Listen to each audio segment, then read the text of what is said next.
One sec.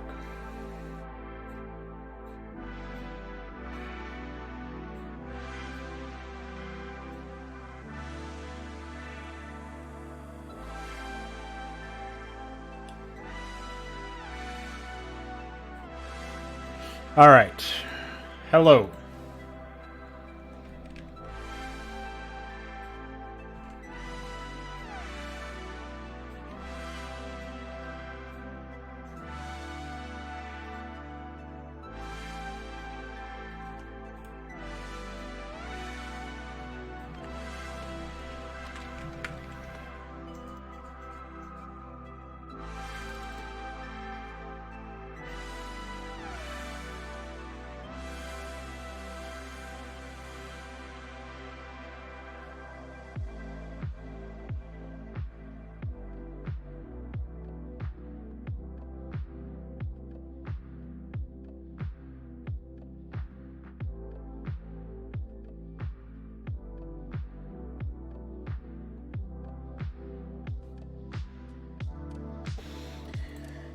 Make you a Todd? I don't think so. I had a feeling I wanted to like bust out in the middle of like a slow rap beat because of the music. That was almost in line with music. Like it almost worked out, but I decided against it. All right, so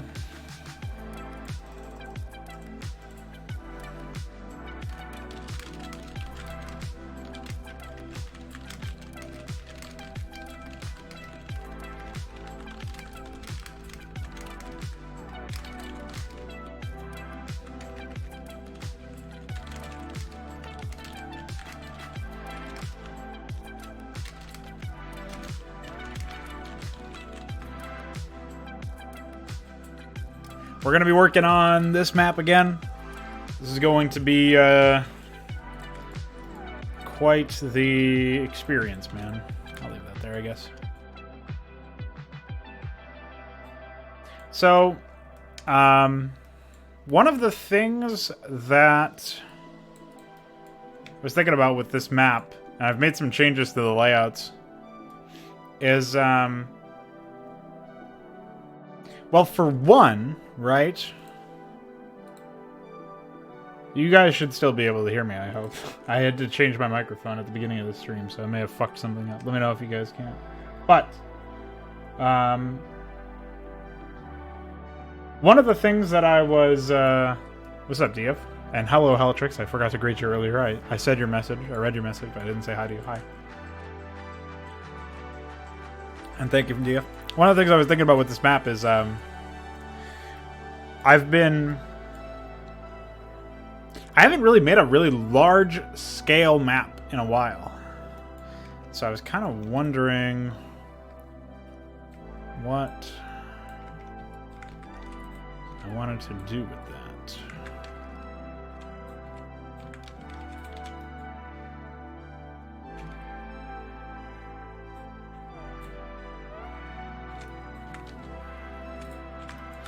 So, one of the challenges, we were discussing this in the New Boys section of my Discord server earlier, one of the challenges with using these custom tiles is actually, like, just designing areas, because you can't use the ISOM brush the way that you can with normal terrain tiles. You're kind of fucked. You gotta make it all manual. And so people have seen me do this all the time, where I'll go and select some stuff. This is why I've reorganized all the tiles, so that I can just do it from here. For a while, group select wasn't even possible in SCM Draft, but it's since been made possible. So, one thing that was bothering me about the environments here were that they were actually not as good as they could have been, but I had resistance to changing them because it was going to take a long time to mess around with this stuff. So in the end, I did wind up changing it. Like, there was, like, this block of higher dirt, stacked dirt, was actually over here where the geyser was. And the geyser was below it, or it was like over here up against this cliff or something like that, and I moved that around. I think it's a stronger base now, even though the Vespine geyser is still pretty vulnerable. And one thing I haven't done yet, but I am going to do, is add a ramp down here. So I guess I can put this here for now as a placeholder. But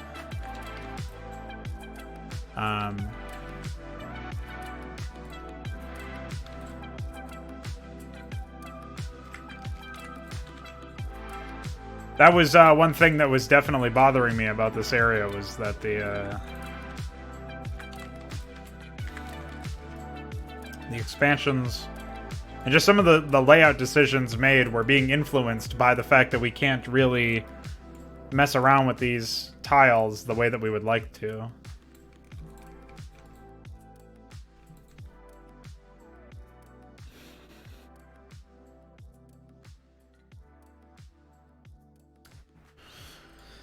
But yeah, I guess I'll just walk through the layout changes since last time I did a stream here. So I've significantly shifted up the raised jungle over here. I'm going to be making a blend where the temple sort of blends into the raised jungle edge, so we can have that be seamless.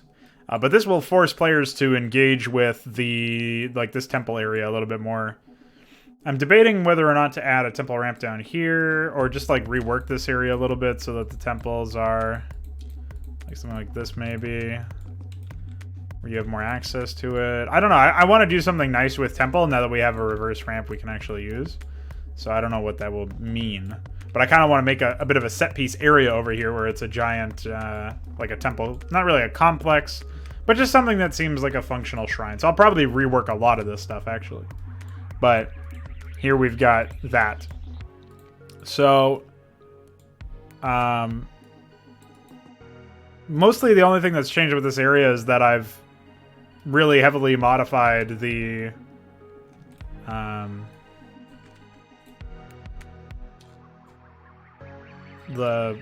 ramps that we actually have access to. So I hadn't finished moving everything around yet, but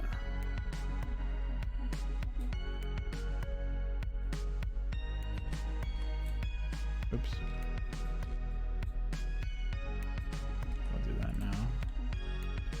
So basically, I wanted to create a little bit more value for this area because there were so many ramps into this area.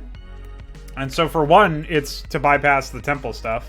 So this is like has strategic value based on where it's placed in the location in the map. And for another, I added a geyser. So it was something that was previously left open, but now I've decided to pre-place a Zerg base there. I might decide to move that one around so there's a little bit more openness, but we'll see. So I've got to make ramp versions of... I think I may have already made these. They're just not in the tile set. I don't remember. But I got to make high dirt blends of this stuff so that we can have what we need there. That should be very trivial because I already have the PSD for that. I just have to actually composite them, basically. What else? The other major changes were over here where I shifted this around and made it more dynamic, where you can actually enter into this area through a number of different ways. And you can also sidestep it completely by going over here. Otherwise, we have over here, I made some significant changes to the Terran layout. Originally, I thought that much like the Protoss area, this side passage over here was going to be on the medium ground. I've since decided to make the side passage all upper ground, higher ground, and make it so there's like a straight shot path up to the highest level, which is also in direct, like you can really get your mineral line harassed basically. Particularly with basilisks, but also with relocator upgraded reavers. This will be pretty devastating if you don't have a hold on this area. And so I think it's interesting because it allows the Terran player to be to position defenses well enough, and it probably won't punish them in the early game for leaving this open, because it's not like it's a ramp directly into this, so it's not like Zerglings can rush in. So it is kind of gated in its usefulness by the tech, but I like the idea of it anyways. I think it could be interesting to explore. Otherwise, the main sort of selling point of this area is that you can circumvent the Terran base, the main Terran base, to run down here. I'll probably put some ruins down on the like this area below the ramp and stuff to prevent the Terran player from completely walling this right side off, because I want it to be a pathway They'll still be able to wall off the choke points into their base area, like below this cave and down here and stuff. But they just won't be able, like, if they want to defend this area to the right, they're going to have to commit to take this high ground, which is fine, obviously. It's not really that difficult, but... and then I'm still debating on whether or not to add another expansion to the south over here. The pathway that this offers is valuable in and of itself because it lets hostile forces that are down here engage with all of the players, the Terran and the Protoss. But odds are I should probably put an expansion down here to really cement that it's an important area. So that'll be one of the things that I'm going to be thinking about. What's up, Connor? Of course, I have no idea what I'm going to do with this area just yet. It's quite the open sort of chasm right now, but...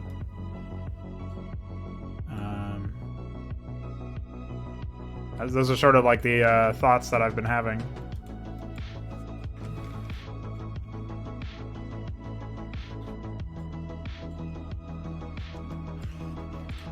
Like, another thing I've been thinking about is now that we have that ramp, I can probably pull this temple in a little bit tighter here.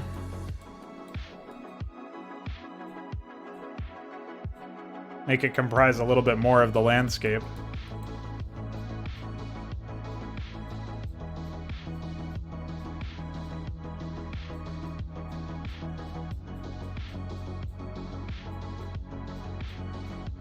I'll probably make a mud blend that works with jungle as well. I think that would be useful.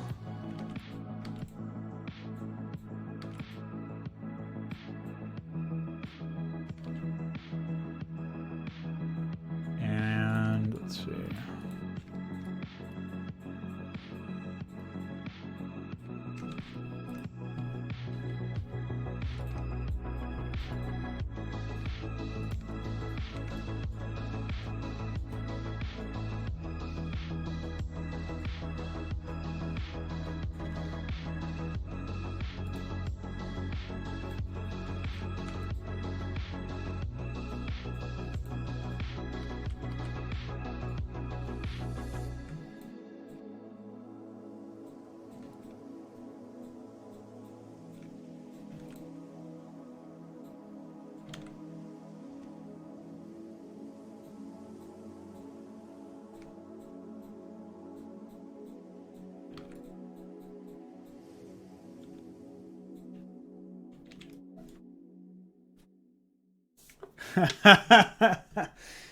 Yeah, I've been streaming later and later my time because I've had to finish up a bunch of work for a couple of different things, mostly the CSGO stuff. Mondays and Tuesdays are usually pretty stable, but I was actually debating whether or not to stream at all tonight. I wanted to. It was on the calendar and everything, but I wasn't sure if I wanted to do it just because my sleep schedule means that I would have wanted to sleep or stream. It was one or the other. And since I couldn't sleep, I decided to stream. It's basically the long and short of it. But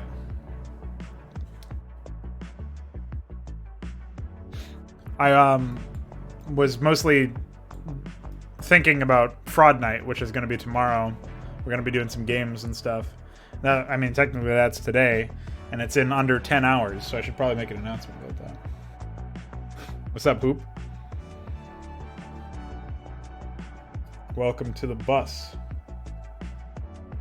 The special bus.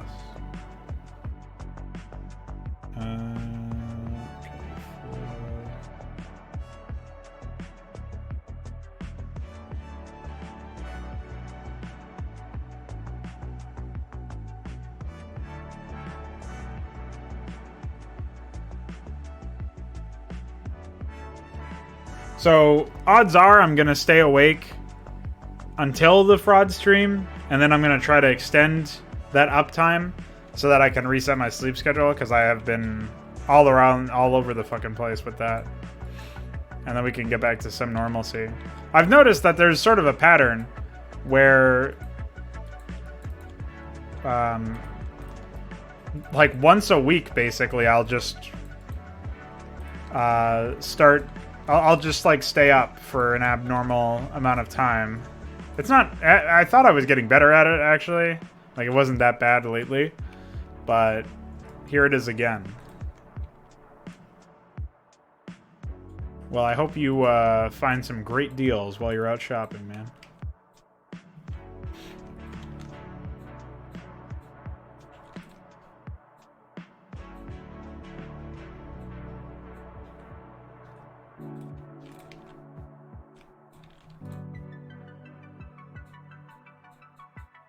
I'm sure we'll see you when you get back.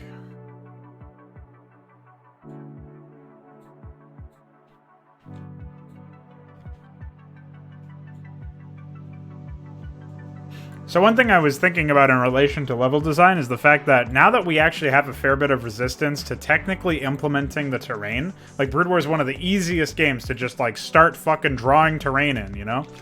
We can't do that as much with these extended tiles.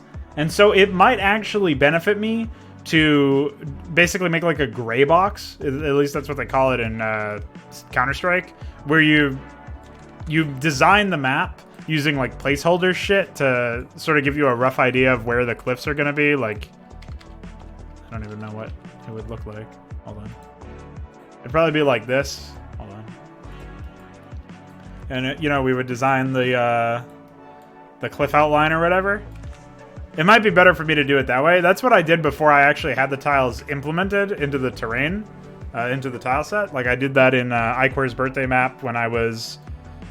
before I had placed some of the cliffs and stuff. Like, actually added some of the tiles into the tile set.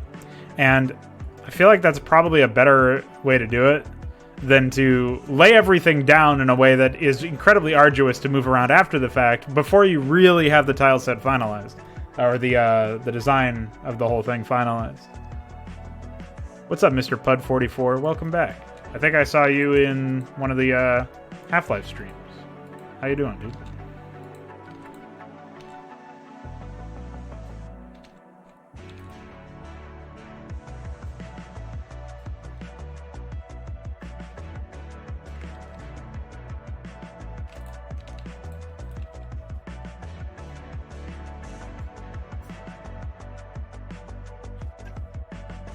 What games are planned for Fraud Night? I actually have no idea.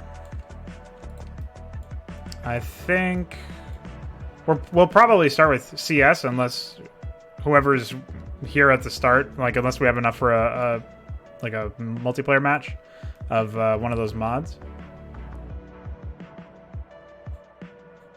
We're kind of just like, we fly by the seat of our pants with that stuff, generally speaking. So I think if people have an idea and other people have the games installed already, then I'm fine with that. If by in deep you mean high as fuck, unfortunately that is not the case. I smoked the last of my weed earlier.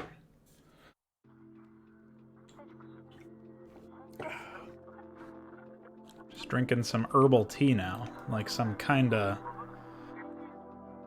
guy kisser, if you know what I mean.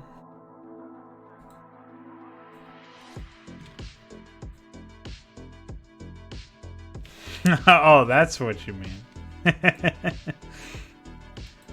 Yeah. I suppose so.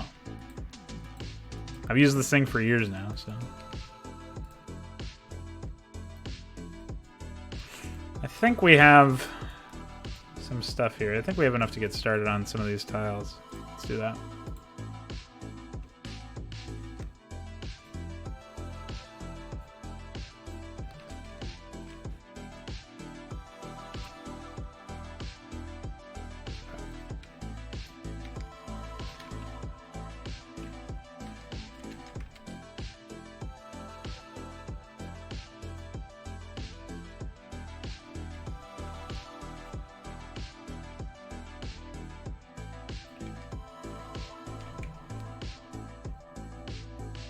What's up, Balevo? Right now I'm working on a map that is essentially like, I don't know if you're familiar with Starcraft, but basically the final mission of one of the early campaigns is one where you have, wait, what the fuck did I? I think I fucked this up. No. No, it's fine. That one just needs one tile, I think. So basically, the idea behind this map is that we're taking the last mission of one of the campaigns, one of the default campaigns that came with the game, and we're remaking it from scratch. And we're making it so that instead of only being single player, up to 3 people can play it. And if they're not there, we're replacing the human player slot with a computer player who will run the base by themselves and like attack and do all the normal things you would expect from a human player. Besides, like, respond to your orders, I guess. Like if you could boss your buddy around. But the idea behind it is basically just making a better, bigger map with more gameplay, adding a whole bunch of new units and stuff as well, and that sort of thing. So this is sort of like a proof of concept or a tech demo of a larger project that I've been working on for the past year and a half, probably. I've got other maps in this, but this is like it's just like the first large scale map that we're really exploring with these ideas in mind. So that's the idea anyway.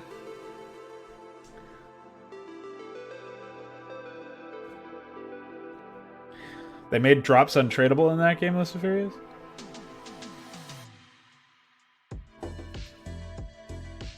Why don't we do layer via cut here?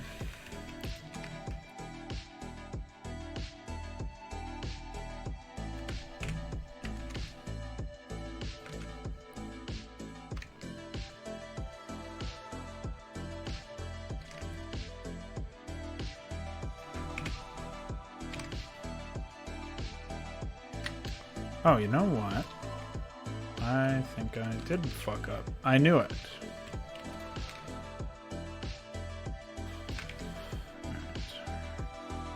Let's try that again. So right now, specifically what I'm doing here is I'm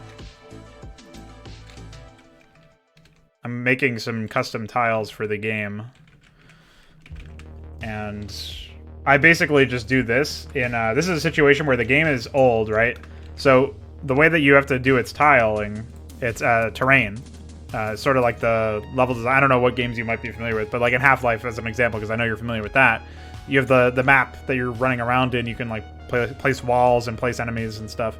So in this case, we're trying to basically design the terrain environment of the game. And the game currently doesn't have a tile that blends this raised jungle bit over here that I'm selecting with the temple construct stuff.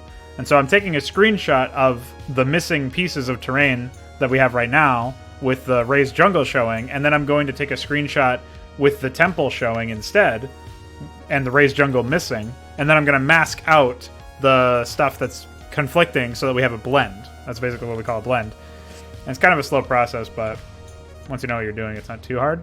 It's just something you got to do for a bunch of different situations because the default tile sets that come with the game are missing a lot of this stuff. So because the game is old and because it doesn't have the best modding tools, this is pretty much what we got to rely on. So, in theory, this is an insignificant element of the game, but in practice, without stuff like this, you miss out on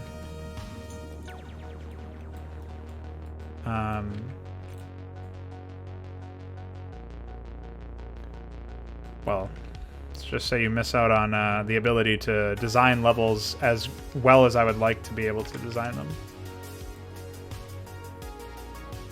So, just take that extra step.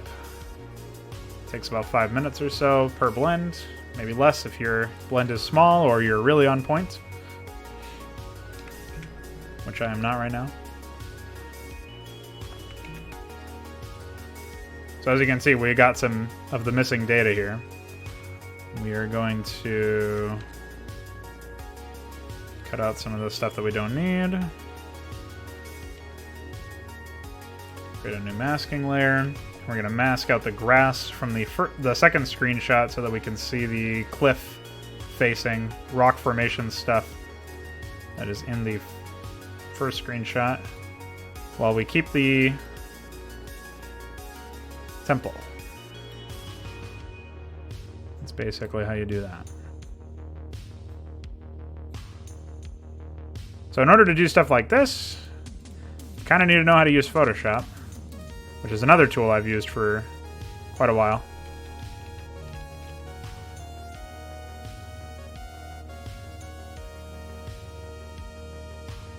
And thankfully it isn't too difficult. Just making sure I got all the pieces here and there.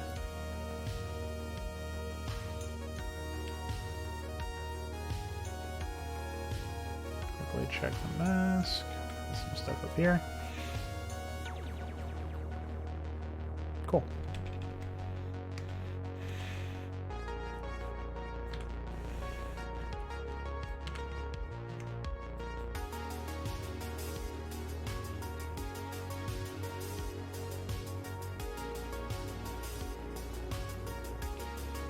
Oh, what's up, Ikeware? Thinking about a system that will allow you to replace AI script, VW script entirely. What would be the application? Ikeware is the guy who's helping me with the code level stuff for a lot of the gameplay changes I want to make, as well as fashioning our tools so that we've got the best stuff that we have. So he's who's my partner for this sort of thing, basically.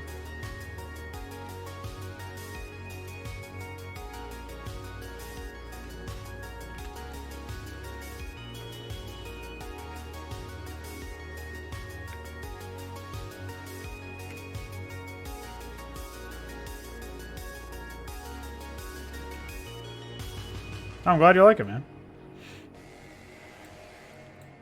I've already done this so many, like, more times than I can count, pretty much, but it's, oh, you know what? I'm copying the... I didn't merge the layers. Classic move.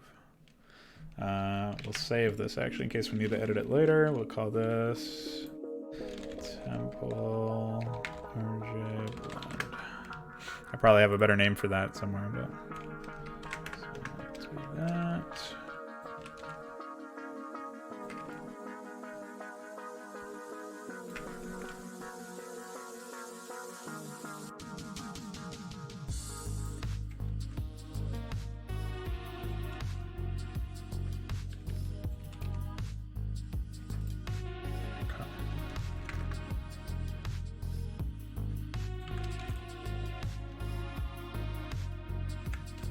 Make a flipped version so that we have stuff in case we need to make that blend later. Let me save this as a bitmap.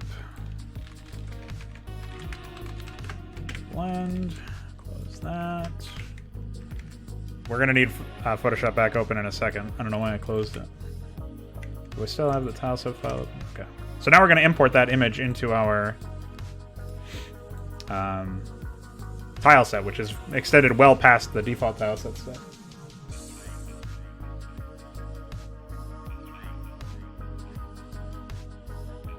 Oh, okay, Ikeware. Well, if that's the case, I definitely see the benefit of doing that. That sounds like it'll be really useful if you wind up doing that. Let me know if you think there's any way I can help with something like that. Sounds above my pay grade, but, you know. Okay. Am I even using... I think I am using this stuff. But I think it's this stuff I'm not using anymore. Yeah. I replaced a lot of the tiles some time ago, and so I'm still trying to remember which stuff is still current and which stuff is not. Go ahead and import that. And we don't actually have to make any of this walkable since this is a cliff tile, but we do have to set it as mid-height and unbuildable. We're going to do the same thing with a copy of it and set it to high height for when we... Let's see, where is it here? In case we need to stack it up on something else. So it's just so that the vision is updated correctly. Okay, now we can do this. I'm open with the exe. Save, close, and...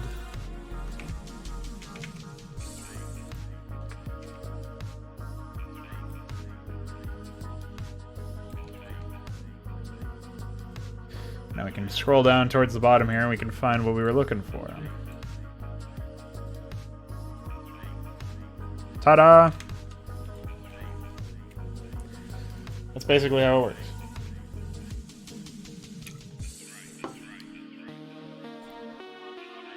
Oh, the thread multi-run limit is related to PyAI? I thought that was a limitation of the engine. If that's something you can fix based on that, then that's fine by me. Like, for sure. Alright, so in a similar fashion here, we've got something that we need to mask out. Let me make it something like this, maybe.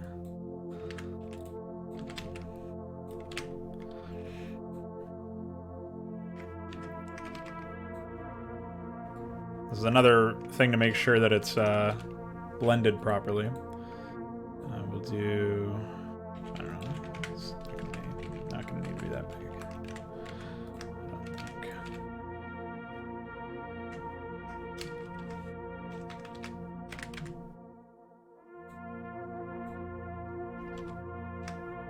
What's up, Veek? Welcome.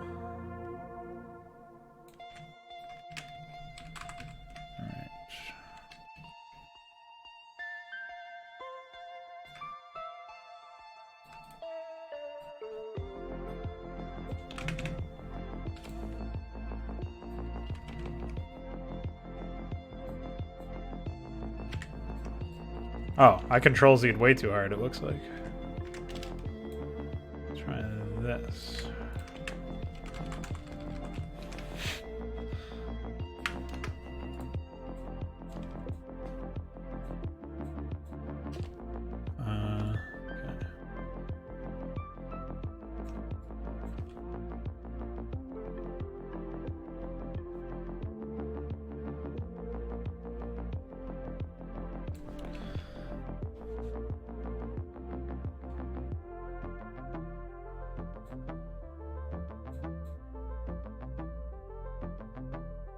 Sometimes I like to add a little bit of a depth to it with it, like some shading basically, but in this case I don't think it's necessary.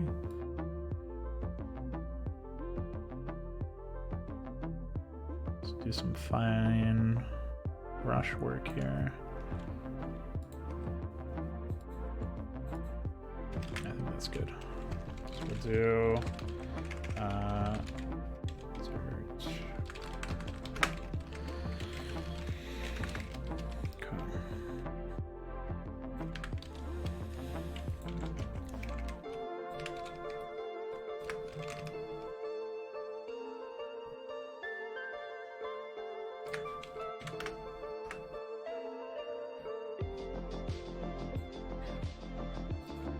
Oops.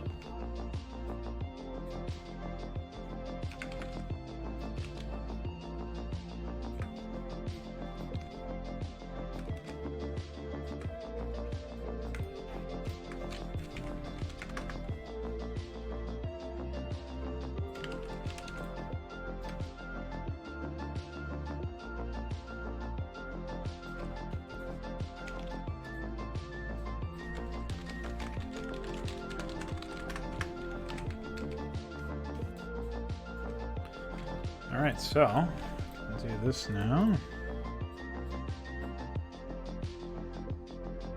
Oh, you know what? I think we can replace this as well. We don't need this anymore. Perfect.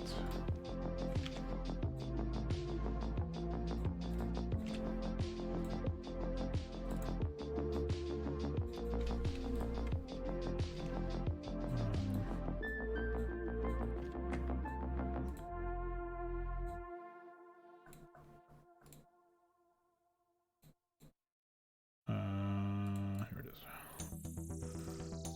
Always forget what I named this stuff. Pays to be organized.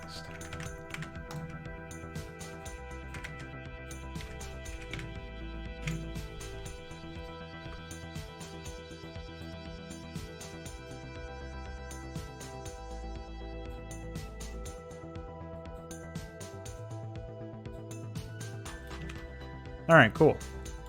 So that works. The other big thing we need to do is the temple ramps. So let's do those. I have those saved already. And then after that, I think we can do... I'm going to try to test the second Terran mission again because the debug messages were pulled from it. And apparently not anything to worry about, so we can test that again. I think it's in Temple Cliff ramp.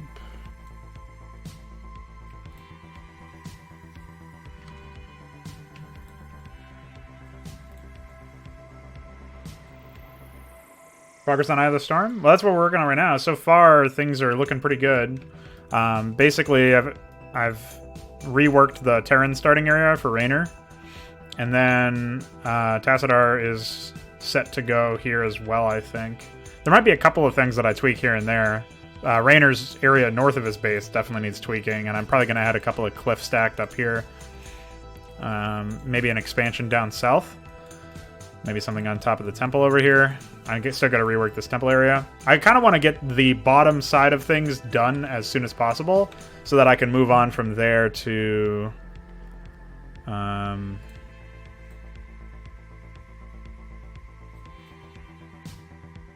basically move on from there to work with some other stuff. So like the midsection of the map needs a lot of work right now. But it's getting there. I'm spending a lot more time than I used to on level design itself, and with larger maps, of course, that's going to continue. So, yeah, good one, I hope. So good it crushed my brain. How does one become a tester? I mean, for Hydra, as long as you're interested in stuff that's going to be fairly challenging, it's way harder than the default campaigns. Not to make it sound imposing or anything like that. Because one of the things that I like about this version is that it's a lot more fair. The AI plays by pretty much the same rules you do. They don't start out with a lot of starting units. They don't have infinite money. They have the same starting money that you do almost always. And they have a little bit of a cheat in terms of how much money they get for returning resources. So, like, you get 8 minerals per return. They get, like, 10 or 12 sometimes. Sometimes more than that if necessary. That's just because the AI is always going to be less efficient at using its units right now. We don't have the sufficient capabilities to make it so that they're much better at microing. We will get it eventually, but until then, I kind of have to supplement them with that. But the bottom line is it still has counterplay to it, because if you stop them from mining, it's not like they get free money. They still have to expand and mine and build workers in order for them to get money in the first place. So killing their workers is now viable, whereas before it was never viable in campaigns. They would just have infinite money to begin with. Stopping them from building production structures, they build a lot of production structures. It's expected the player will also build a lot, so you hit those, even if it's not costing them money directly, they have to rebuild them or repair them. So the idea is that they're much more mortal in that sense. It's much similar to playing against a human opponent.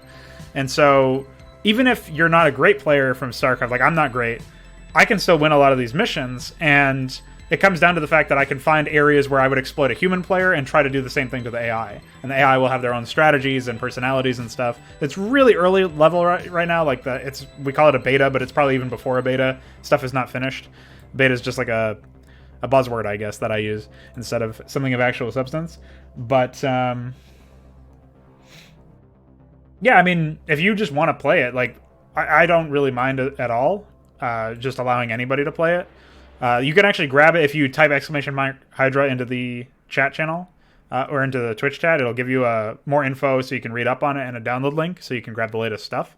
But if you wanted to talk on the Discord server, you can join there and then just post, like, there's going to be a welcome area where you're going to get filed into first. You just post that you're interested in testing Hydra, and I'll approve you. But that's basically how it works, yeah.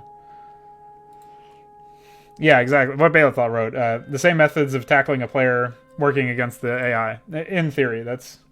The idea is that you can engage with them in the same way that you would a human player, or from, like, the same premise, and find success. So you're not, like, playing... My problem with custom content, and this is sort of like going down a rabbit hole, I guess, but my problem with custom content was always that you never really had a lot of opportunity to engage with an enemy AI player the same way that they're engaging with you. And most of the time, they never really go for the kill. They're never aggressive. They send some attacks out at your way, but it's not like they're trying to win. My AI tries to beat you. It tries to win. And that, I feel like, sets it apart in that sense. So if you're interested in something like that, if that sounds like something you'd be into, then by all means, come join us. Here's what I was looking for.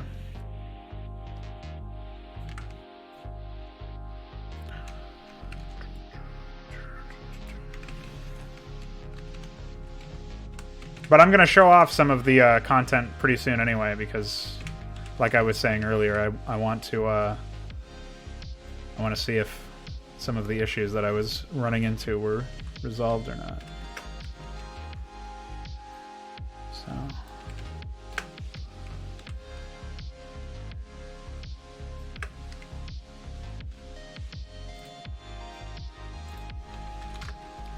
Alright, looks good to me. We'll just go ahead and save this for now.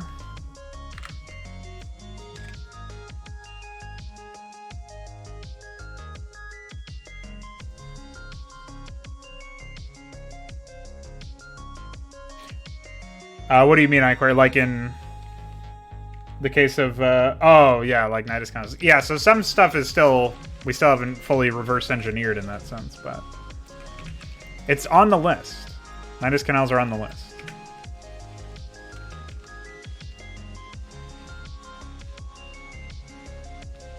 I'm probably going to need to touch that up later, but that's fine. Is this the same? It is, okay. Temple. Rampage Dirt. Oh, I should probably save this. Now we can close that.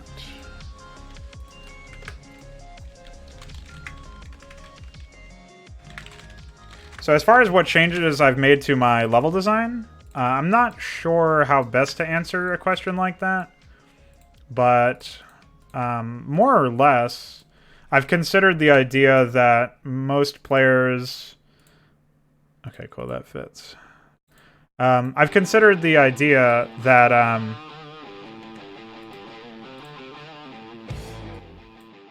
that might be a little loud. Might be not loud enough. I've considered the idea that a lot of the time, players walk into maps and they're not really sure what to expect. If like people who play my stuff usually have already played like a lot of other content out there, right? So they've experienced such a diaspora of different quality levels, different map designs and design philosophies even. And so one of the things that I was thinking about is like making the maps feel approachable at first. And this is probably something that applies a little bit more to the beginning, like the first map in a campaign or something like that, where not that you don't want to use every trick in your bag of tricks or whatever. It's more that you want to make it so that maybe the player starts out with some more of the defender's advantage. Maybe the player has more starting vision around their base revealed so that they can immediately look at the minimap and just look around a little bit while they're waiting for their workers to build and say like, okay, well, I'm going to use this early game to see where the enemies are coming at me from or what potential pathways can come into it, and they can like scout in the early game and making sure that the player feels like they can actually do stuff, right? Because the first maps that they play are going to dictate what they think is possible to even do in the rest of the campaign. And so I wanted to level with the player immediately and say, like, this is what you could do consistently. This is what you should do consistently. This is what's going to give you the best chance for success. No matter what your playstyle is, you probably want to scout. You probably want to expand. You probably want to, commit to a tech tree or a unit composition that works. And so how this feeds back into level design is the idea that the initial area starting around the player, I now consider, even to a subconscious level, ways that I can make the design of the terrain not overwhelmingly in favor of the player, but give the player enough defender's advantage or clue the player in enough to what they need to respect in terms of the terrain, like how the terrain is going to impact the battle, just by like a natural way. Like they just look at it and they sort of understand, like, oh, this ramp over here, I can put some Dragoons up on that ramp. I can even build a photon cannon or two up on that ramp. Like there's enough build space for me to do that. Stuff like that. And then I can place, you know, this is a choke point. This is a choke point. This is a ramp. Like basic stuff, obviously. But if you sort of push players in the direction that they recognize that sort of thing, I guess the end result of what's tweaked in my level design is that I've thought a lot more actively about what purpose a ramp serves in this case. And like maybe I put too many ramps in an area. Like there's a lot of ramps in this area. There's 1, 2, 3, 4, 5 ramps in the north and 1 ramp in the east, just to get to the northern part of the base. But maybe that's enough. Maybe that's too few. Like I've got a test to figure that out, but I'm getting a lot better at knowing before I even open the map to test what the results of something will be, and that helps me figure out, like, is this something I definitely want to happen? Like, is this the result I intend? I can sort of pre-game and like look into the future and figure that out without needing to open up the map and test or send it to a tester and get feedback on it. And so that's probably one of the main things that has changed it with my level design. But just being a little bit more thoughtful about what you're doing when you're placing terrain. Like I've done this ramp before where like a lot of times you'll see a map and you'll have like 3 bases pre-placed for the player. Like that's so overwhelming when you're coming into a map and at the first frame, like the AI is managing its base and you're looking at it and like, wait, I've got this base that I've got to order my workers to run and this base that I got to order my workers to run. Like now you've got to figure out like entry points into all of these different bases, and like immediately it's not that it's overwhelming in the sense that it's not possible to do well, but it requires a little bit of prior map knowledge. Like, or you'll benefit greatly from having prior map knowledge to know what pre-placed assets you have. In my maps, I just like to have everybody start out with much less pre-placed assets so that they can manage those. And I also count allied pre-placed assets in that sense. So you're never going to have an AI ally that starts out with like half the map, because that's something that you're going to have to feed back into your decision process as you're playing. You're thinking like, even if you're thinking this subconsciously, you're still thinking, this is my objective. This is how I want to proceed in the game. And I've got to worry about attacks. Oh, wait, no, I don't, because my AI has half the map. Like, that would be something that would intercept the thought process and feel inconsistent, I think. Unless it was something that was consistent with every single map, but usually it isn't, so.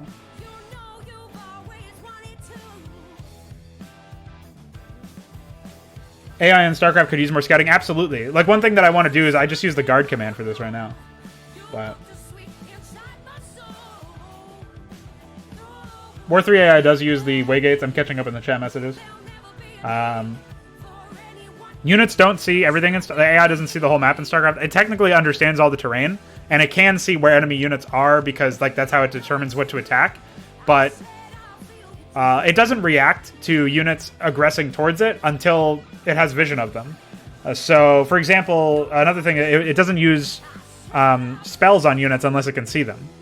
And so, for example, Parasite, it's not going to parasite a unit unless it can see that unit in the first place. And that Parasite will actually give it vision of stuff to later use Spawn Broodling on. Like, that's something that happens organically with the AI. So that's a case where I actually think it was almost ahead of its time in a way, where it was actually pretty cool to see that. All right, let me import these settings because I keep forgetting to finish that. Temple ramp new, temple up ramp. I don't know if this is the right one.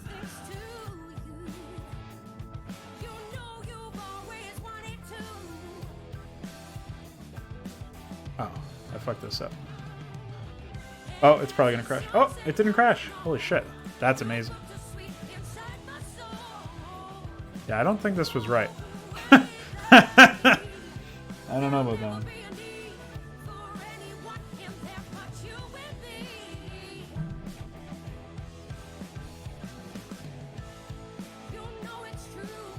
Would be interesting if AI based their attack waves based on scouting knowledge. Yeah, I think they might even do this already. They might like attack the last seen target, but if they haven't seen where the enemy has units, like they still seek and destroy them. So they definitely map hack in certain situations.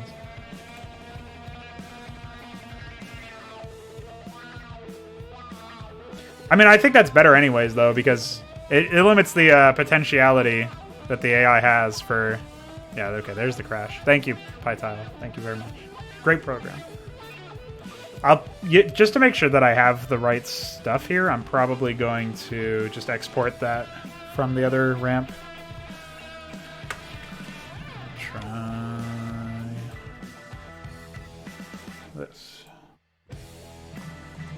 After I import this and double check that it works properly in the tile set, I'm going to use the bathroom because I have to go. Oh, you know what? Temple up ramp is... No, actually, I have no idea. I have no idea what whatever the ramp that I used there. Let me find my ramps. Here it is. All right, we're gonna take this and crash. Fuck. Dude, I have to pee so bad.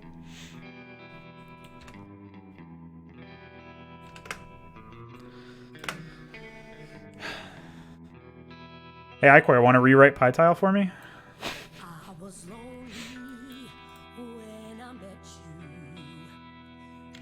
Every time.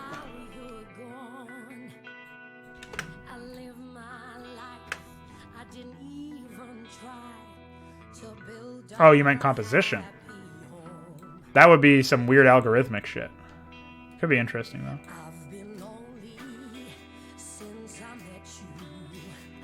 It worked. I must use this to my advantage.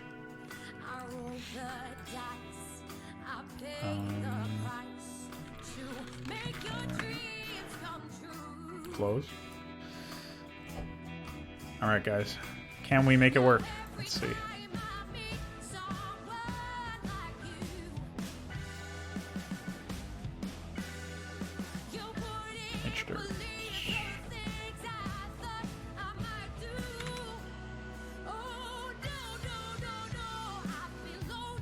I'm glad you like that, man.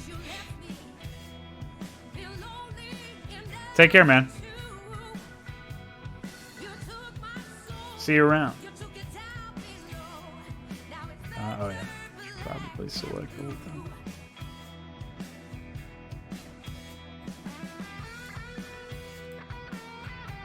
Okay, so the only difference here is I've got to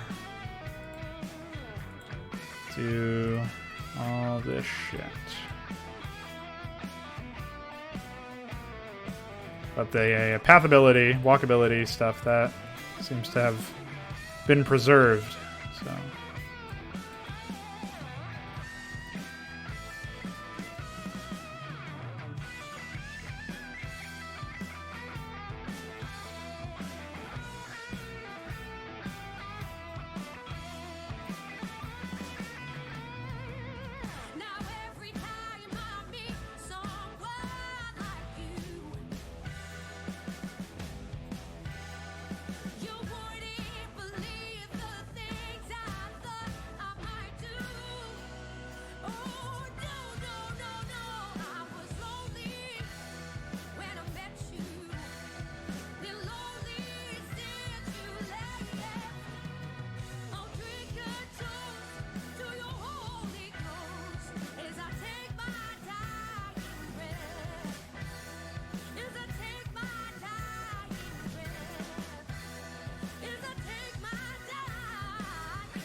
Alright, I think we're good.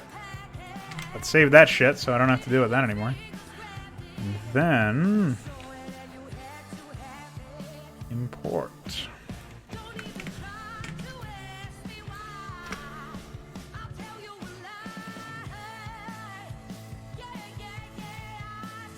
Oh, shit.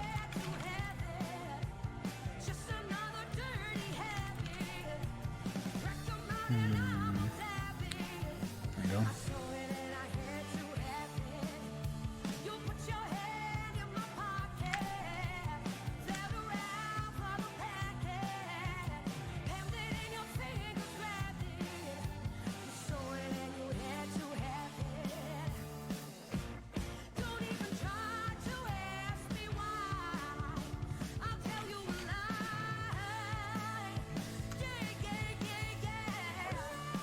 Let's see if we can pull this wizardry off here.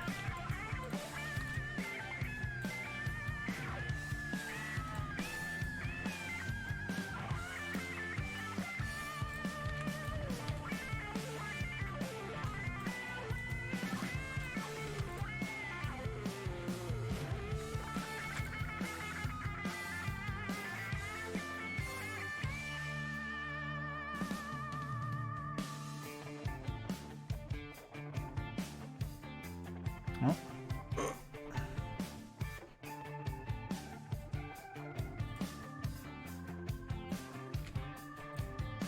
We pushed away into the party, up the stairs double crafty, lock the door and check it's empty, let out there to tell me, you put your head in my pocket, felt around for the packet, kept it in your fingers, grabbed it. I'm gonna say we probably can't. Any doodads for the temple tiles? No, I haven't made any yet. That is something that I would like to do eventually, but...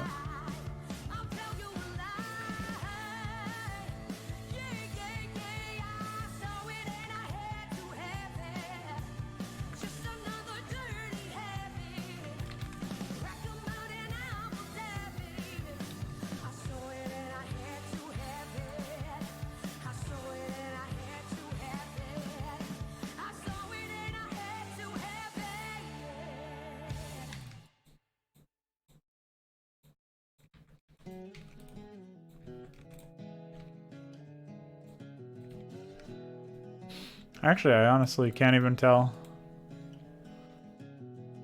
I can sort of tell. We'll leave it for now. I wish I'd listened more when I was young. Alright, listen. Took good advice from friends. No. Alright, here we go. I trust this guy. He won't let me down while I use the bathroom. Be right back.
All right. Well, what do you think? Did he let me down? No good advice in my stream. What was it? A workout video or something? Workout music? What are we listening to? I got nothing. No idea.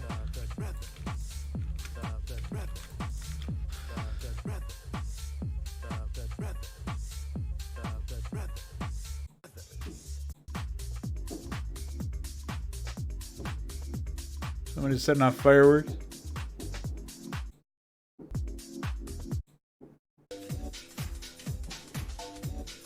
All right, well, we'll give it a try. I'm not expecting as great things as I thought. I should put that Neurofunk mix back on though. That shit was good.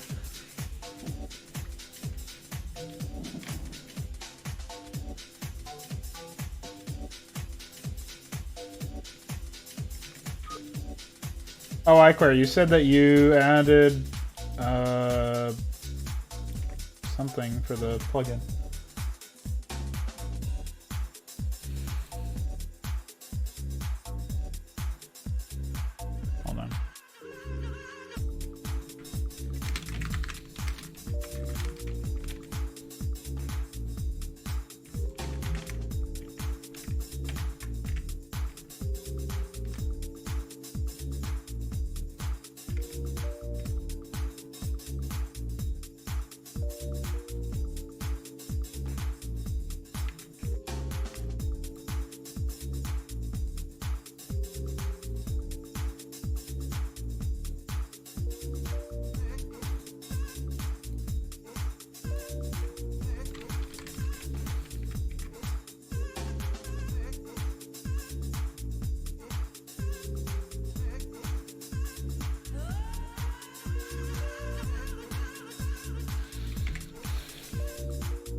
Alright, what are we doing here?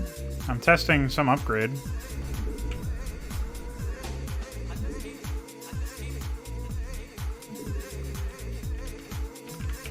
Upgrade complete. Upgrade complete.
What would you ask of me? I am hunger for battle. Yeah, I don't know, Iquare, what you were referencing earlier. You need all options, button sets.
Oh, you want all the buttons and their type. Oh, shit.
Just trying to iron out some issues that Ikor and I have been having with the relic system.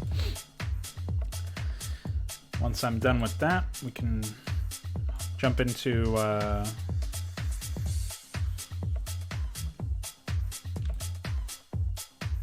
that map I was talking about.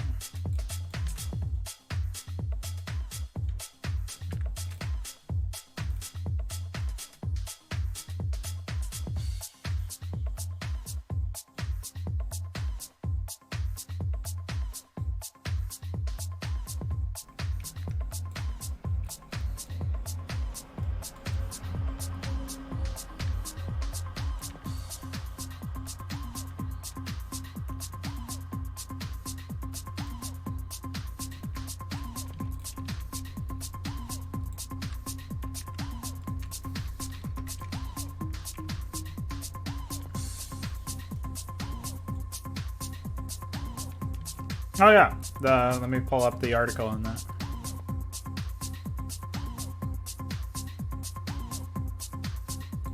So basically, by default, Protoss heroes are very vanilla, but you can enhance them with relics, which is basically like the heroes themselves are cheap to deploy and fairly quick, but not as effective or impactful as the Terran heroes.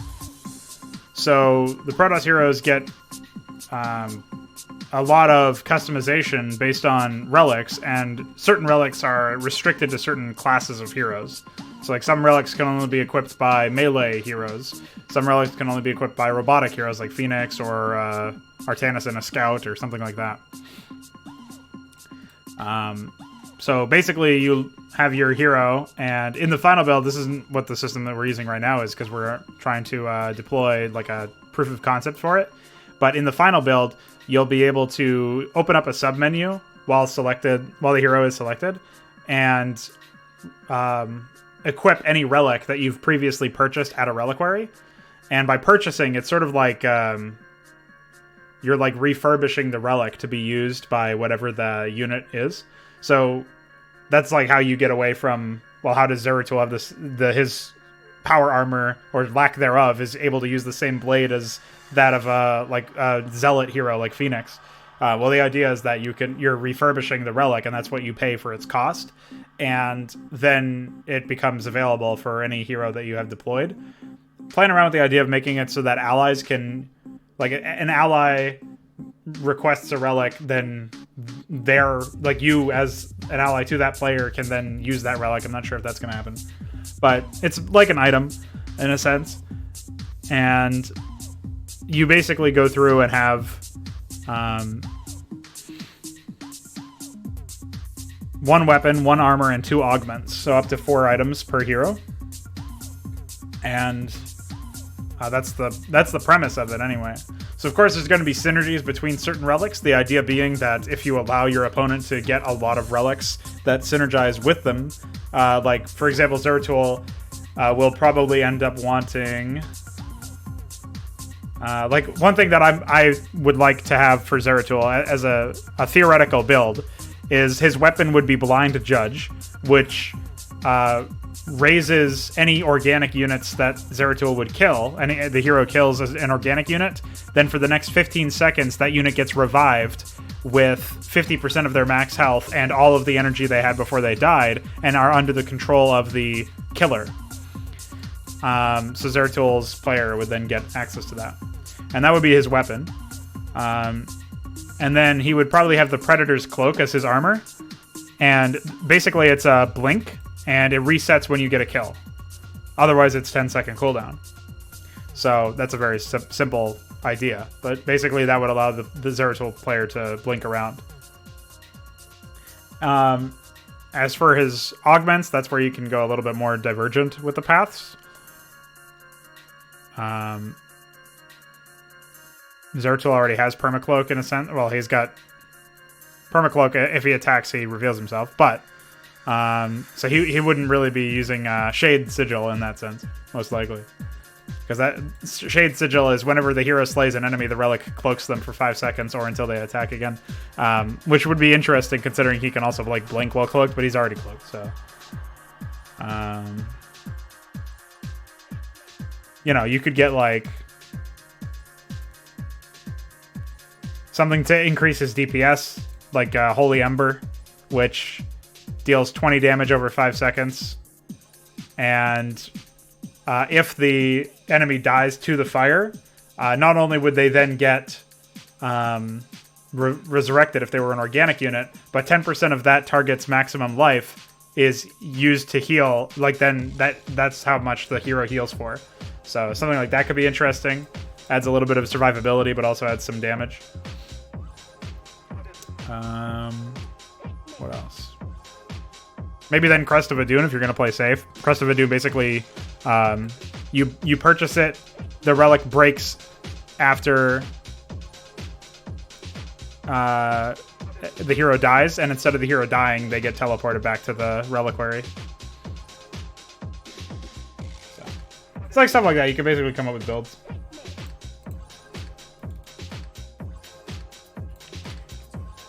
Obviously, since they're intended to be used alongside playing the macro game, they have to have a decent amount of cost associated with them, but also, like, part of that cost is your APM, so something to consider.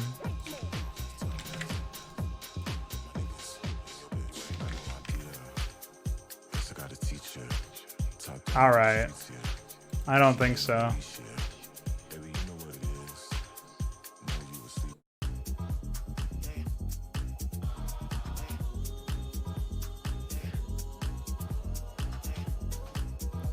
If you have a hero deployed and you intend to use them, odds are you're going to want to use these upgrades. So it's not so much situational. It's more like which upgrade you pick is situational, yes. So, yeah, in that sense. Windows is breaking again.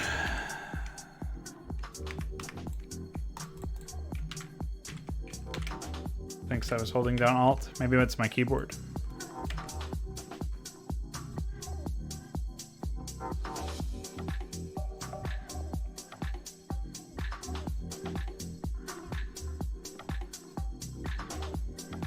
I'm so hungry, but I already ate enough.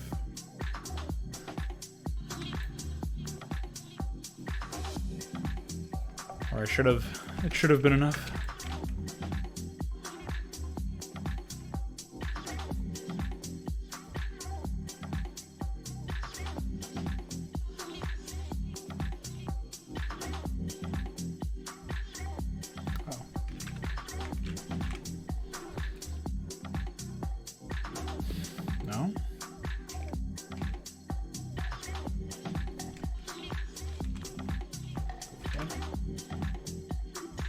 Alright, sounds like a plan, Balethal. Thanks for hanging.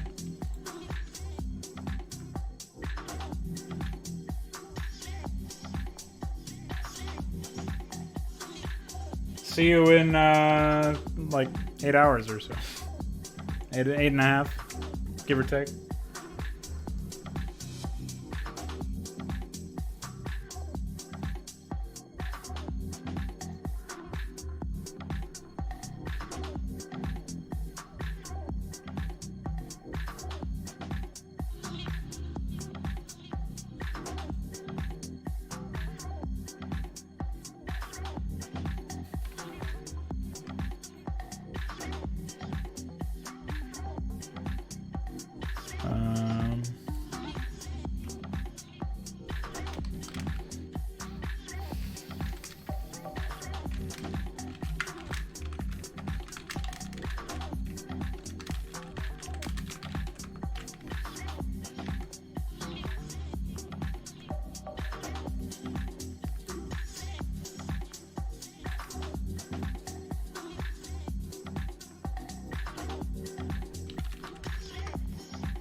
I need a standing desk. It's probably going to be my next purchase. Probably need that more than anything else, honestly. Although, a better CPU wouldn't hurt either.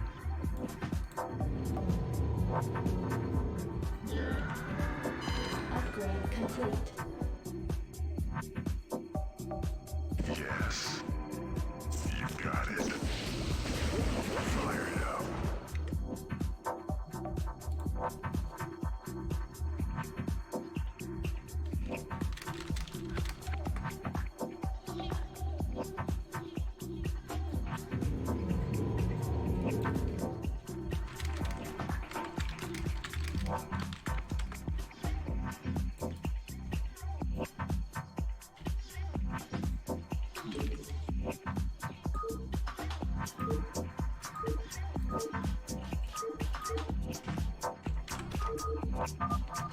Report for duty. Right away, sir. Orders, Captain.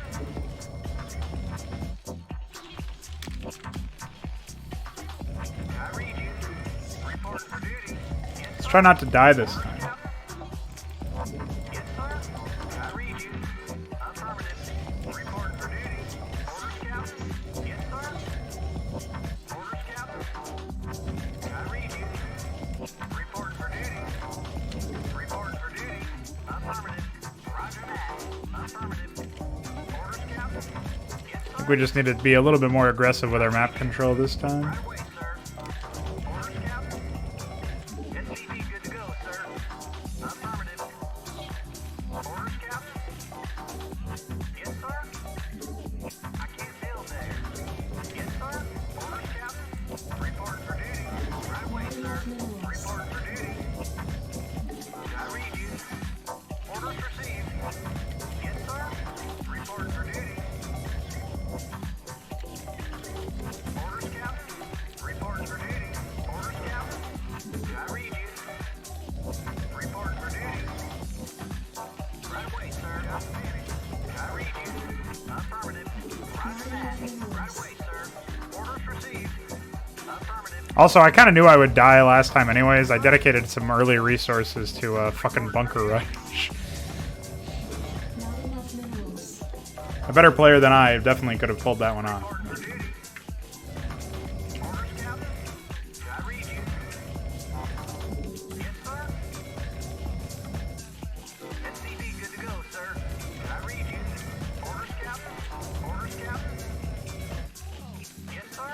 Report for duty. Might go fast expo this game. Orders, Captain. Orders, Captain. Report for duty. I think I will. Just have to hope we don't get fucked from the left. Orders, Captain.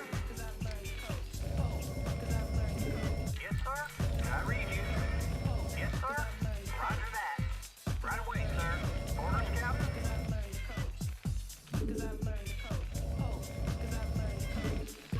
Orders, Captain. Affirmative. SCV good to go, sir. Should not have pulled that guy off his duty so early. Oh, you know what we should do is we should switch over to the other scene, huh?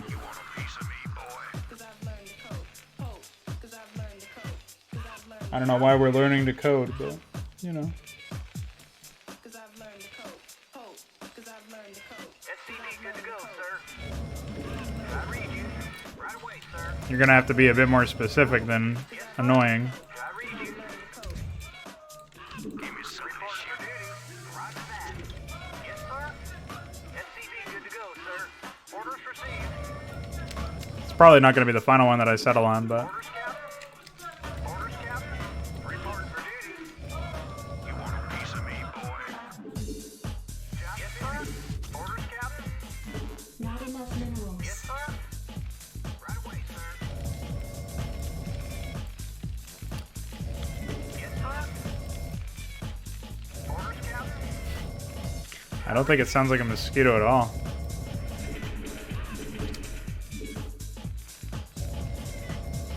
SCV good to go, sir. Right away, sir. Either way, like I said, it's not gonna be final. Most likely, anyway. Orders, Captain. Piece of me, boy. SCV good to go, sir.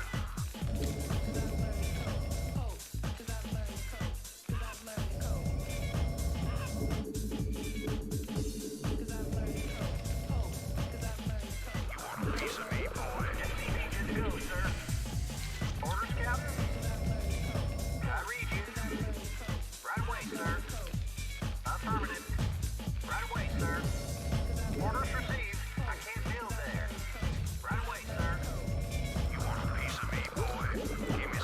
Additional supply depots required. Of course. Classic supply block. Not enough minerals. Not enough minerals. Unacceptable landing zone. Base is under attack. I got bailed out by my CC at least. Report for duty. Job finished. Yes, sir. SCV good to go, sir. You want a piece of me, boy? Right away, sir. Affirmative. I read you. Affirmative. Job roger that. Right away, sir. Roger that. Right away, sir. Orders received. Standing by. Yes, sir. SCV good to go, sir. Orders received. SCV good to go, sir. Yes, sir. I did think that that would be way more annoying than hearing like a control room sound, which is what it is now. I just need to find a better sample for something that's a bit more intelligible as what it's meant to be. Piece of me, boy. Commander, outstanding. Oh no. My worst nightmare. Base is under attack and complete. Orders, Captain. Standing by. Report piece of me, boy. Right away, sir. Affirmative. Right away, sir. Standing by. I read you. Reporting for duty. Okay, bye. Orders, Captain. Piece of Orders me, boy. received. Base is under attack.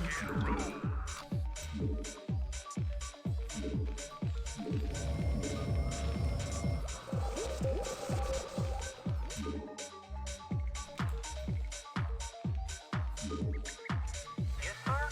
Roger that. Piece of me, boy. Commander, SCV good to go, sir. you want a piece of me, boy? Yes, sir. Orders received. Orders, Captain. Right away, sir. Reporting for duty. Piece of Affirmative. me, boy. Right away, sir. Roger that. You want a piece of me? I must have made that before I even had oh hi. Yes, sir. I can't orders received. Additional supply depots required. Yeah, I must have made the Right away, sir. this map way before I had higher dirt. I mean higher mud. Rock and roll. Job finished. Yes, sir. Right away, sir. I read you. Upgrade complete. Not enough minerals. Give me something to shoot. Commander, rock and roll. Base is under I attack. read you. Roger that.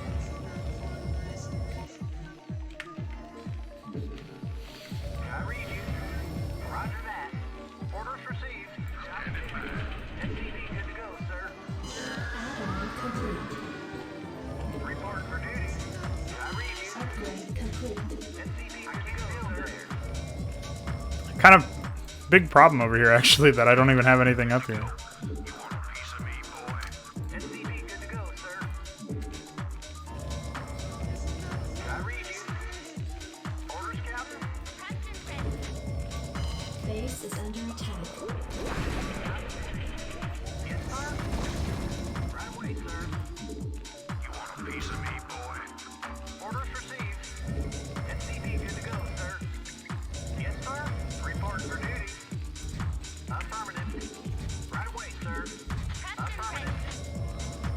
I read you. Not enough minerals. SCV good to go, sir. Orders, Captain.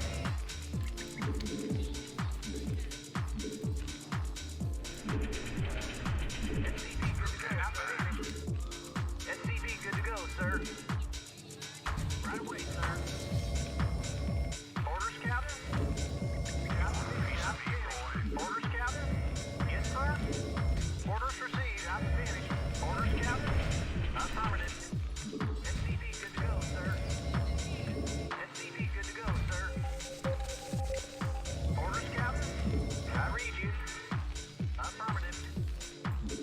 I read you. Job finished. Add-on complete. Give me something to shoot. SCV good to go, sir.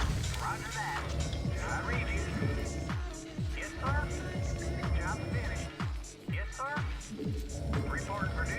You want a piece of me, boy? I read you. Oh, oh. Not enough minerals. SCV good to go, sir. Standing by. Let's move. I read you. Reporting for duty. SCV good to go, sir. Orders, Captain. Base is under attack. SCV good to go, sir. I think the depot is already kind of like that. Yes, sir. Roger that. Right away, sir. Oh boy.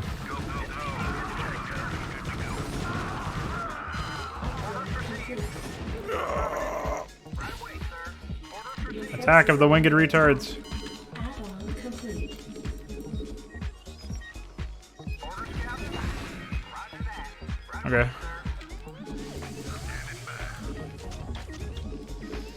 Classic. Medical attention. Forces are under attack. I read you. Roger that. Guess that means I need to better security over there. State the nature of your medical emergency. Right away. Where does it hurt? Something to shoot. Standing by. Outstanding. I read you. Roger that. State the nature of your medical emergency. Your forces are under attack. Did someone page me? State the nature of your medical emergency. Where does it hurt? Need medical attention? Easy, dude. Reporting for duty. Right away, sir. Orders received. Affirmative. Your forces are under attack. Additional supply depots required. Attention.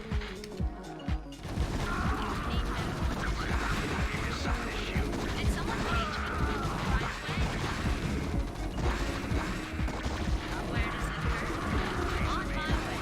Right away. Fuck you. Did someone page me? Research. Where does it hurt? But yeah, I mean, Base is under attack. as far as walling is considered, I don't think it's too necessary right now.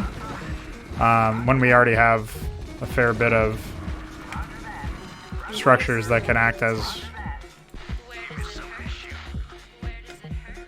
like, for that purpose, you know what I mean? Upgrade complete.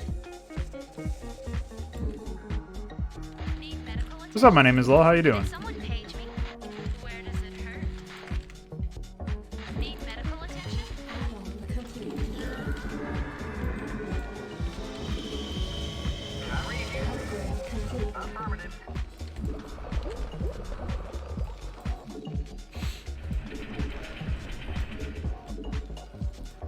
You want a piece of me, boy? Jacked up and good to go. Oh boy, I think he's taking that base. This motherfucker. Did someone page me? Where does it hurt? Need medical attention? State the nature of your medical emergency. Need medical attention? I'll let him have it. Where does it hurt? I'm on the job. Oh, hello. On my way. Your forces are under attack.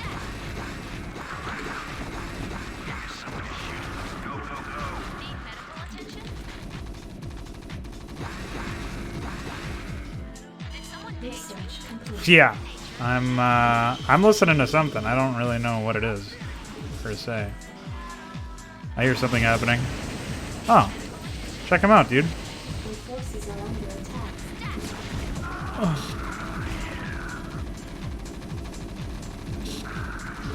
Did someone page me? Need medical attention? Did someone page me?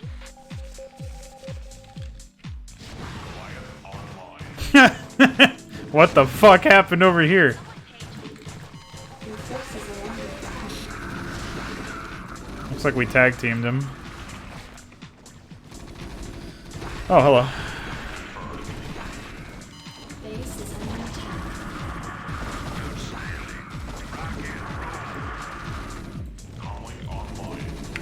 Where does it hurt? Give me something to shoot. Need medical attention?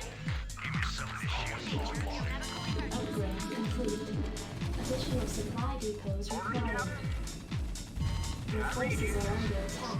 Report for duty. Right away, sir. Additional supply depots required. Orders received.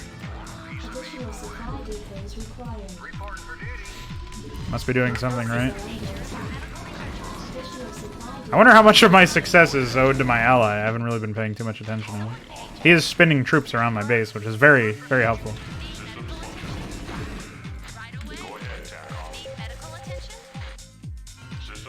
Oh, are these guys fucked?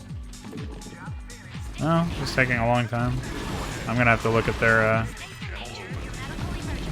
shit.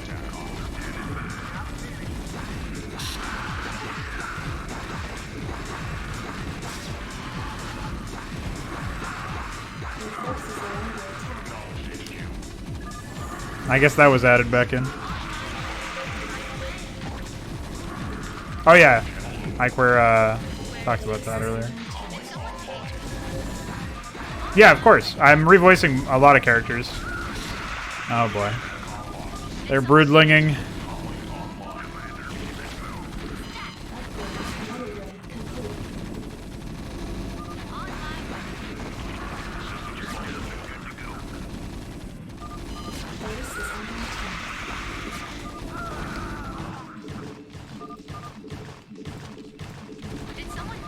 Deal with this, will ya? Your forces are under attack.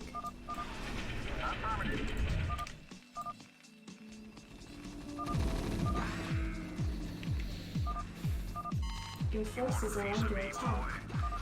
Did someone page me? Did someone page me? The map crap is gonna be the 12th. I haven't updated the channel. I'm glad heal looks like it's not a fucking real thing. They can definitely use the ability. That's pretty funny. Need medical attention? I'm on the job. I'm glad I set this up. I don't know how they're getting past his base. I guess he hasn't garrisoned anything over there. Or maybe they skirted past this. I don't know what happened. I've wiped this guy out there. That's all I know. That's all that matters. Your forces are under attack. I'm actually looking forward to this map crap. It is the last one of the season, so. Your forces are under attack. Did someone page me? I think I'm just about done with this now. Holy fuck! What is going on over here, man? Your forces are under attack. Jacked up and good to go. Report for duty. Still there. Upgrade complete. Want a piece of me, boy?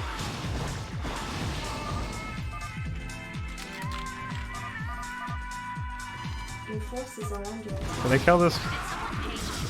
Hold on. It seems they must have upgrades at this point. They must be equalizing me in upgrades, because there's no way they could be contending with me otherwise. To this degree, anyway. State the nature of your medical emergency. Right away. Prepped and ready. Alright, we'll get our next attack force set up. Oh, we'll crash, actually. Well, hopefully that's easy enough to fix.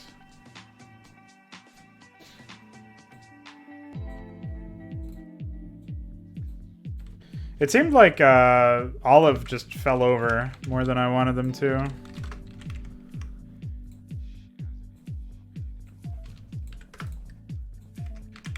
Do I still have...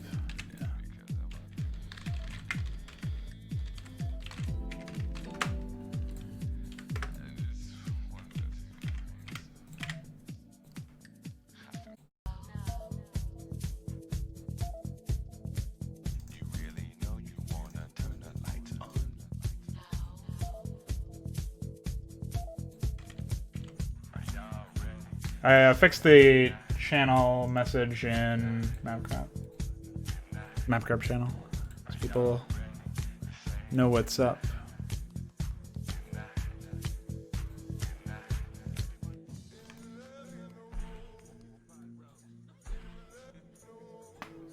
Okay, I think we're good to go. I can't handle this.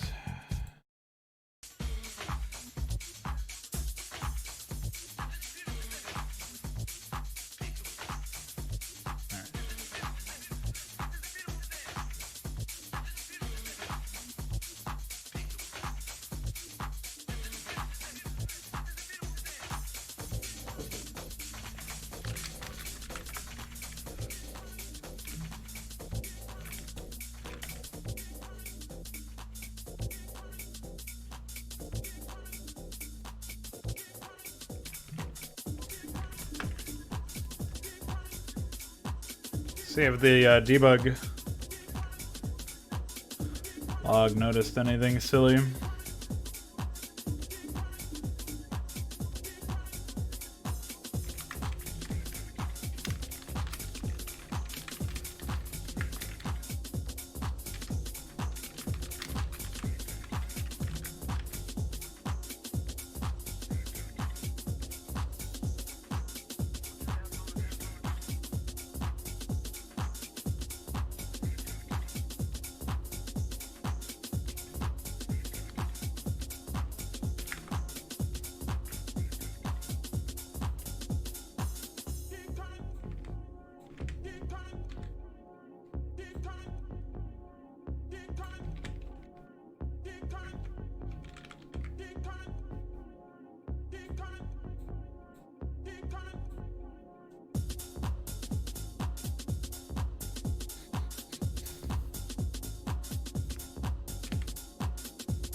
The screen is a deep, dark void. I'm a tiny man floating around in it. There.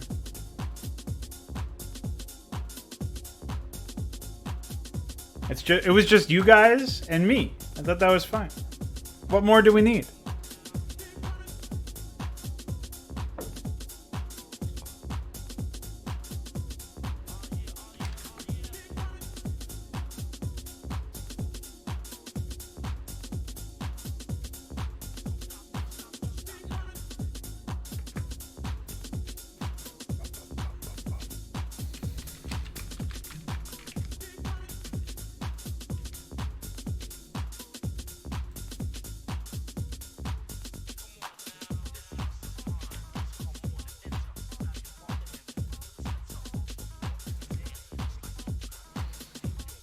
How's Temple of Todd going, DF?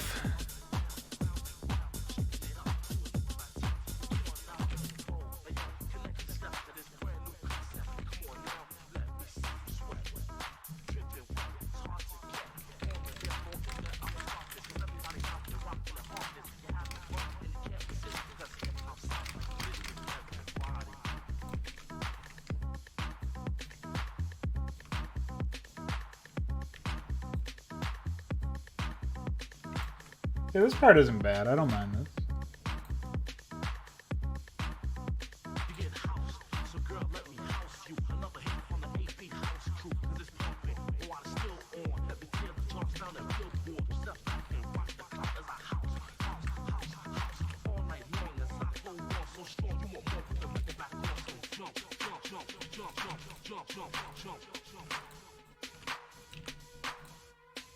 Everybody say woo.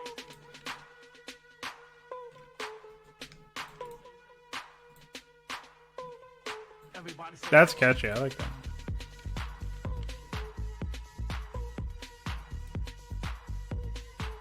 come on now.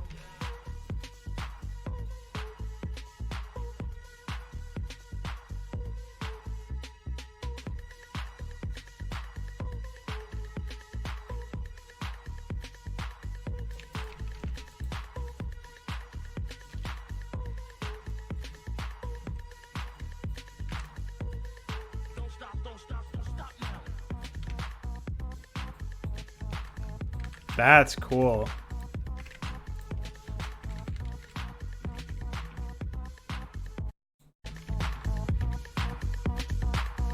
I like that.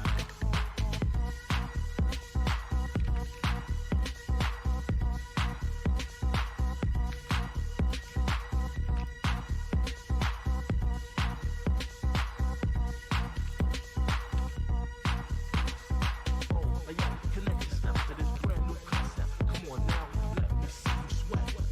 Dripping wet, it's hard to get. On the dance floor is where I'm start. Cause everybody's out there rocking hard. Is you having fun and you can't resist. Cause hip hop sounds like this to everybody.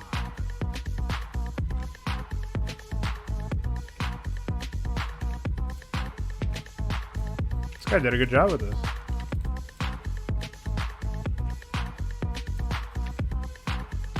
You get house, so girl, let me house you. Another hit from the AP house crew. Cause it's pumping, while it's still on. Let me tear the charts down and billboard. Step back and watch the clock as I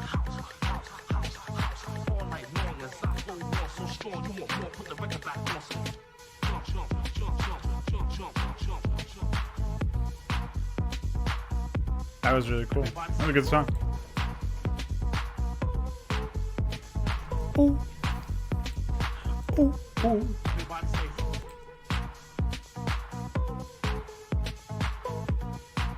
Oh, he didn't put a timestamp in here, but I think this is the last one. It's Hissman. Nobody's talking.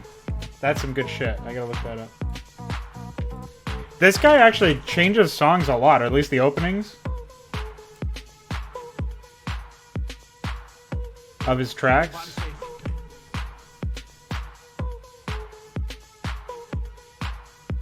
So it doesn't even, it's not even like always the track. Sometimes it's the guy who does these mixes.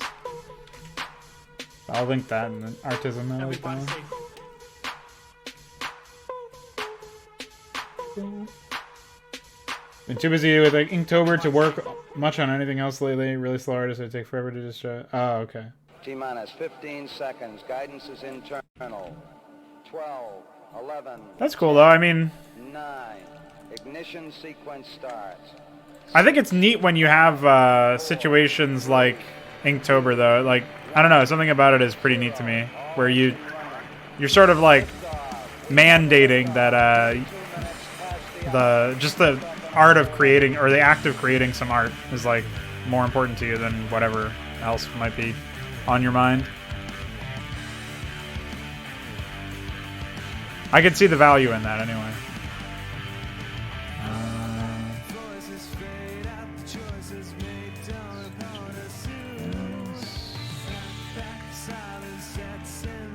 That was bothering me earlier.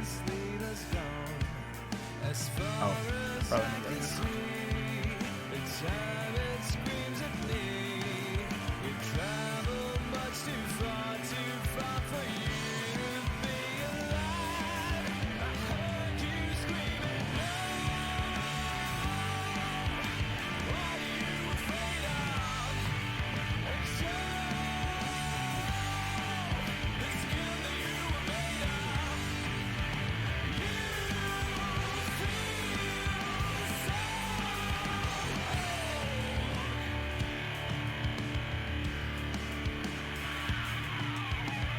So many thoughts, so many moves to say, to make, to feel, to hear, to say.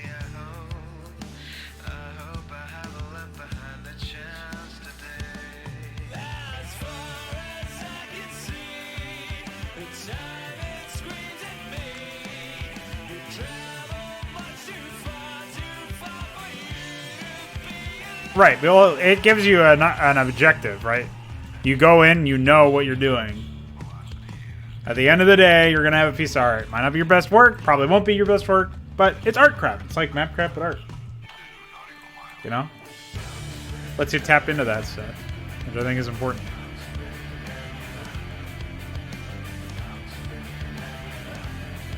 One thing that I found out about myself, well, I sort of knew this already, but like it's a strategy now. I have this strat in mind where anytime I'm feeling like, well, basically resistance to doing anything, but specifically something creative, if I just listen to, there's like a couple of videos on YouTube where it's like people going over their own struggles with the same shit, like just getting out there and doing the work. If I just listen to them talk about that, that makes me like pumped up to do something, which I think is it's kind of funny, but it's reproducible. So that's something that I'm definitely going to keep doing as time goes on.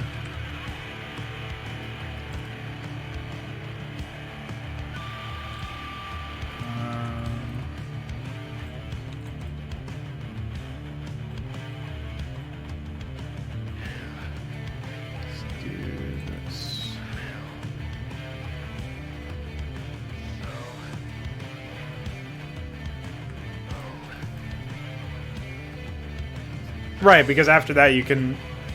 that it's literally the same process that I use, honestly. Like, for Mapcraft, it's like I just throw some shit out there and maybe it sticks and I want to go back and update it significantly. Maybe I just want to update some small things and then leave it be. But it's like cumulative, you know? You build on shit. So I definitely can see where that would be helpful.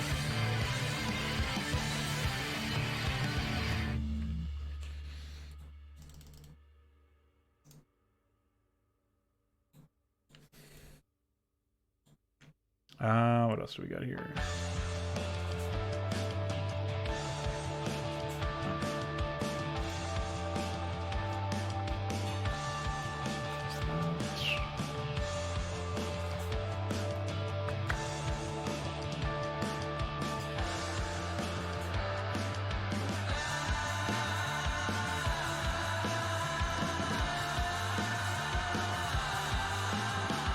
Did she climb the tree when you were a child?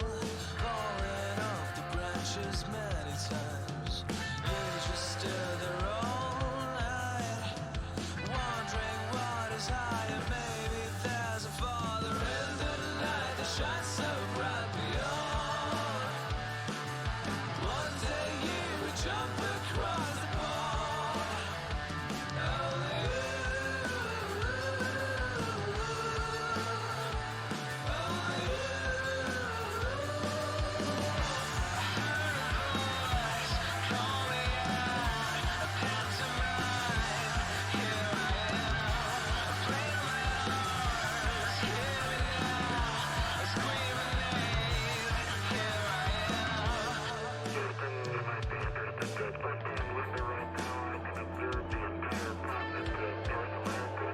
I should probably throw in, I think I have raised jungle, or higher jungle, like a copy of the high jungle tiles for the higher level, but I should probably organize those if I want to use them.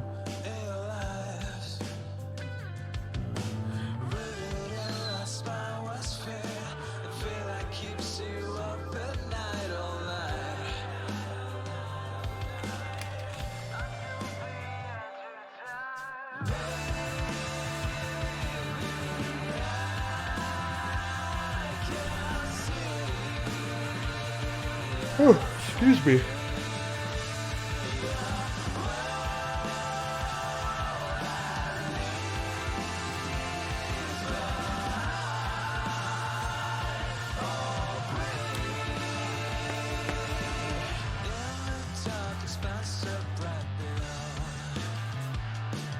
So any chance you wind up drawing more angry crows for Inktober?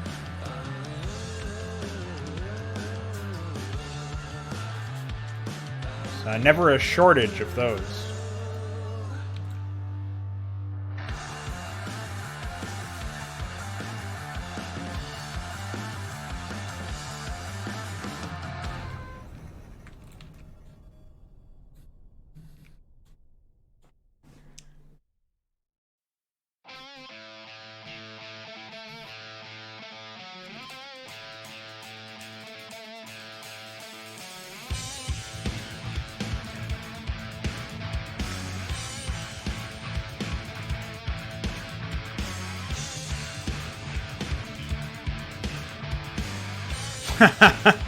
No more birds. A terrible tragedy.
Just some radioactive pumpkins, obviously. Come on now.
coming from the spacecraft. The crew has on board portable tape recorders with music on the tapes, and as they store their own comments on the tape, the music is of course erased. And apparently the music is triggering the Vox-operated microphones, and we're getting intermittent music down from the spacecraft.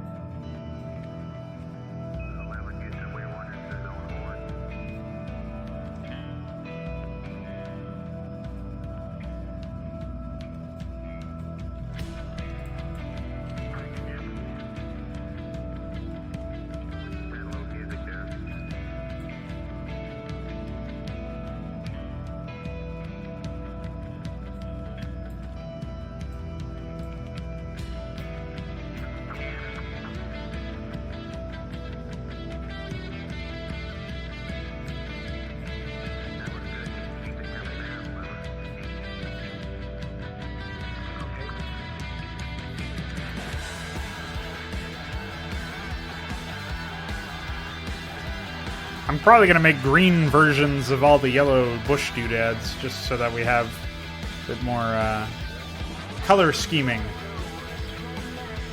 Color scheme accuracy.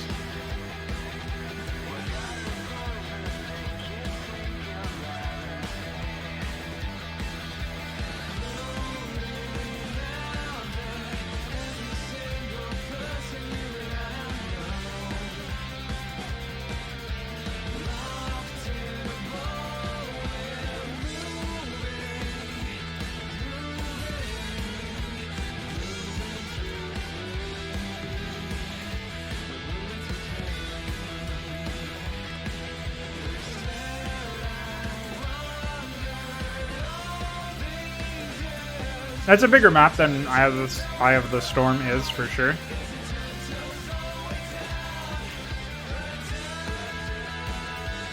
Overmind's currently over here.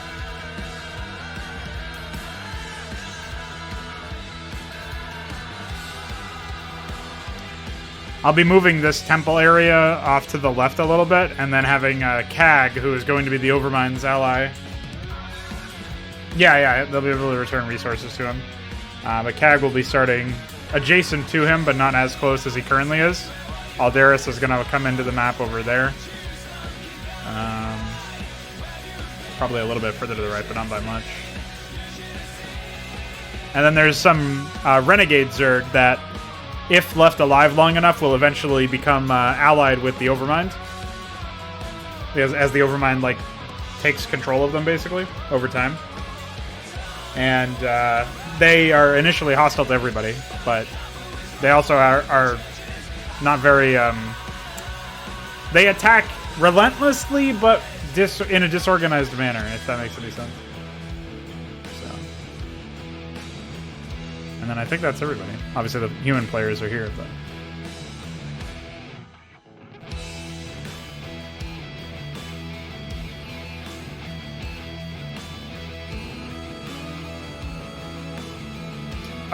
there's 3 human players. One is Tassadar, one is Raynor. The third is going to be playing as Artanis, as a micro player.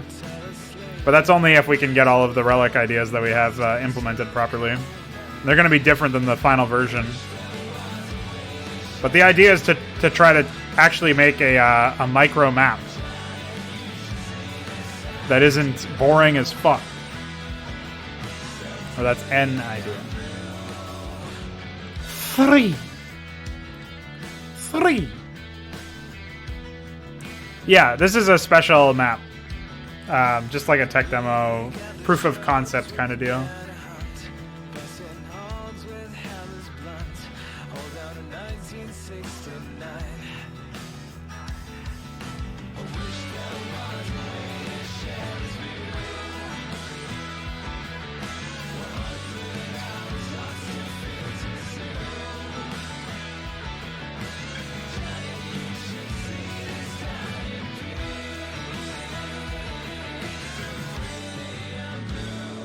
That was good.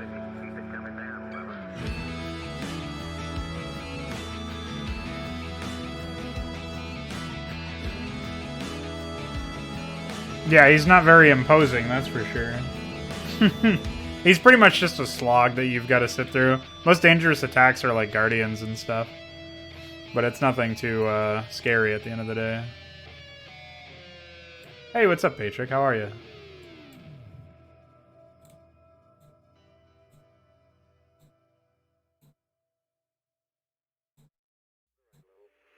seconds. Contact light. Okay, engine stop. We copy you down, Eagle. Listen, Tranquility Base here. The Eagle has landed.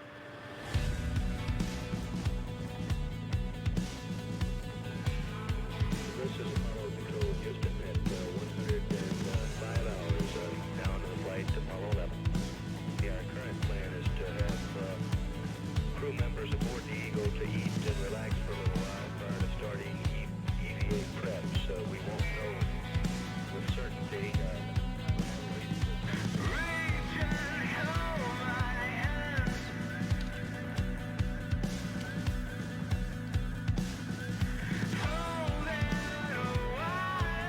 It's gonna be the wrong height values, but I can fix that later. I'm just trying to make sure we have the right tiles to use in the first place.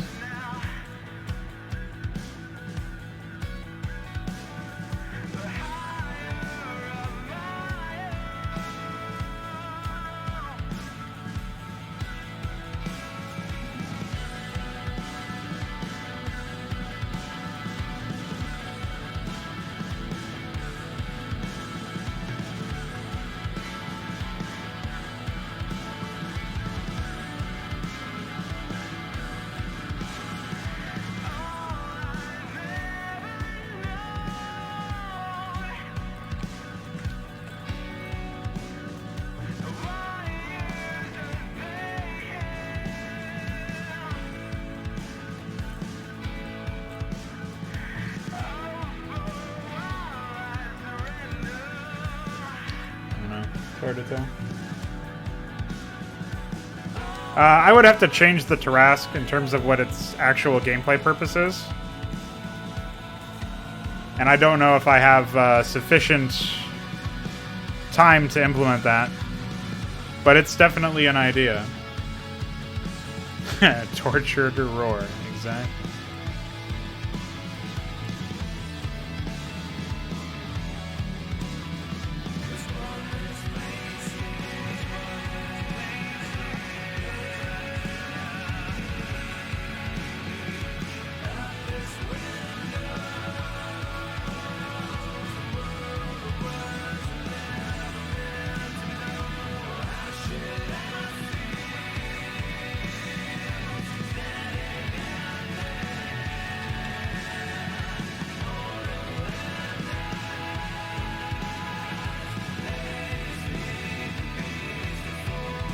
Something's really fucked up with that tile. I think the temple tiles definitely need more work. Unfortunately, I just don't know.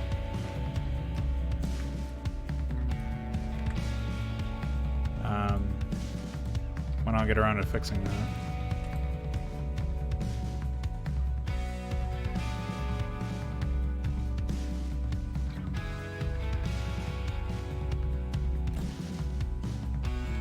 Yeah, that looks right.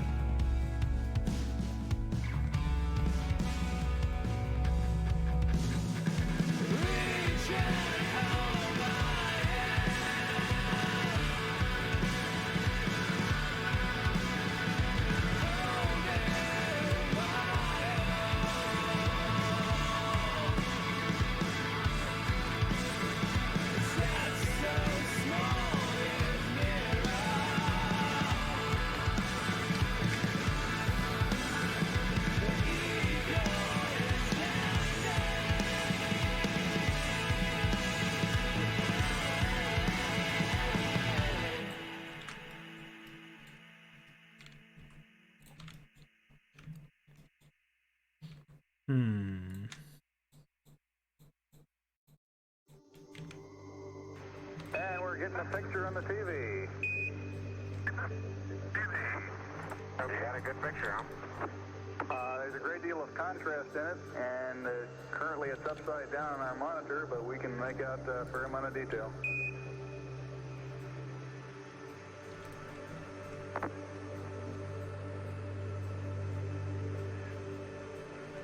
I'm going to step off the lamb now.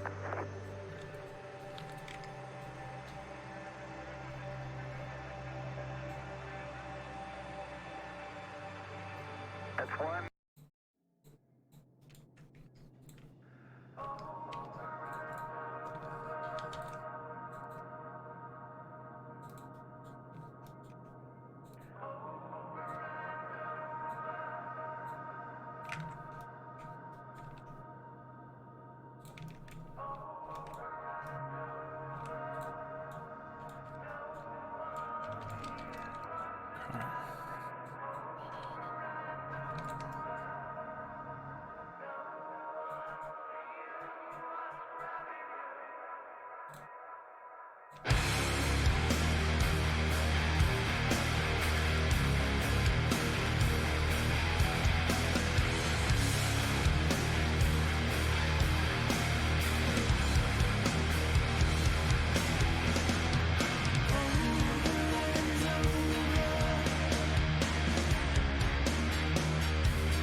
What the fuck?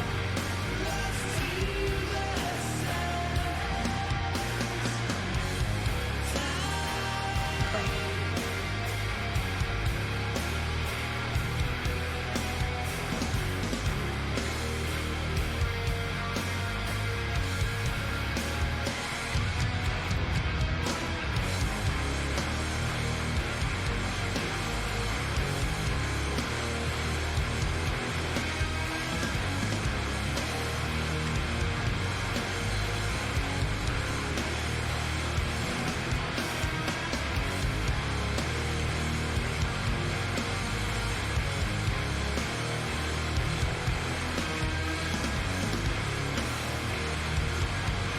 do it this way, I guess.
Hey, what's up, Connor? Welcome back.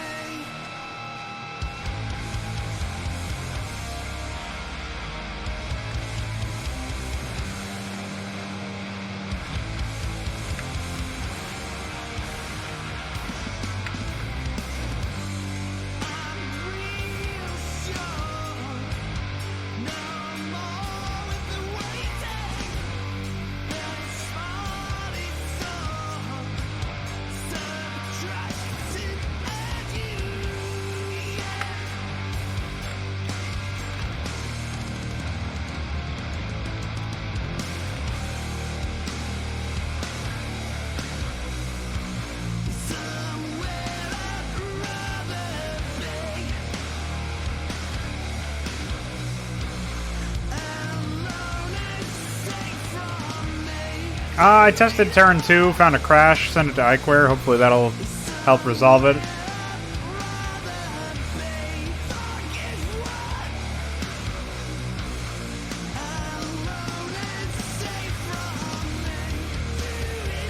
Otherwise, I just got a little bit of work done.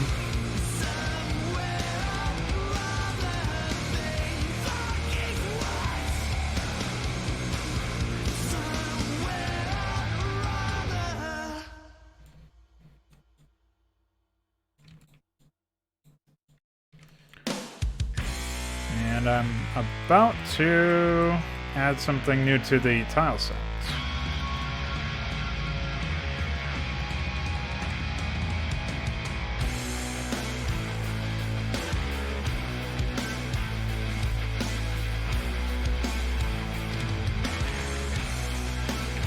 That is what is next.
This is the Eye of the Storm map, the big one.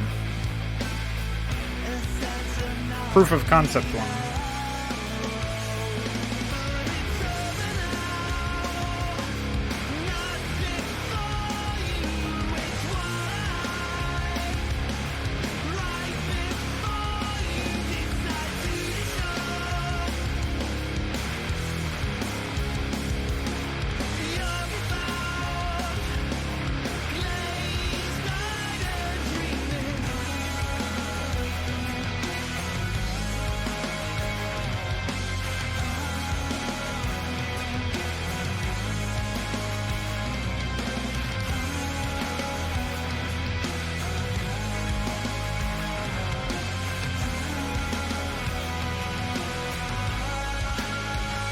Oh.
Looking for me to be awake.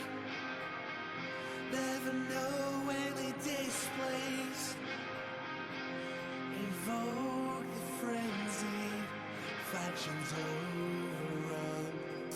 Believe your voice in the unsung. Well, you are my muse. Reminds me of this day in all of us.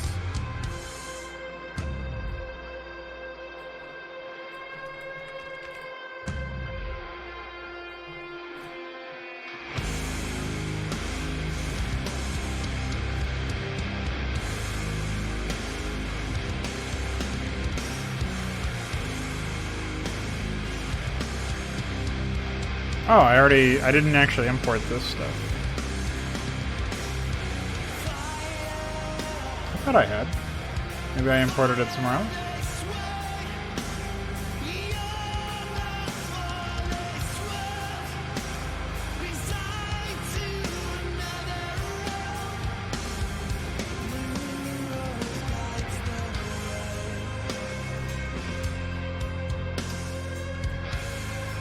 I guess not. Let's close that.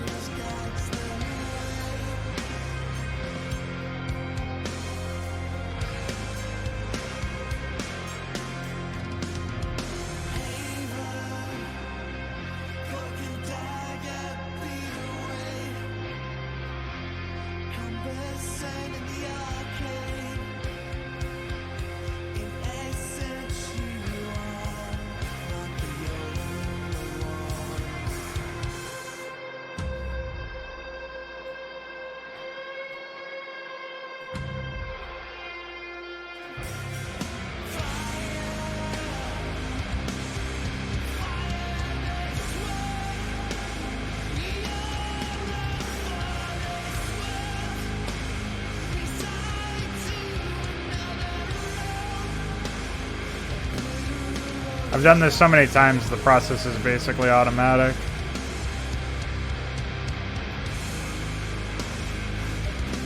Like, it's pretty bad that I've committed the tile flag patterns to memory at this point, you know what I mean?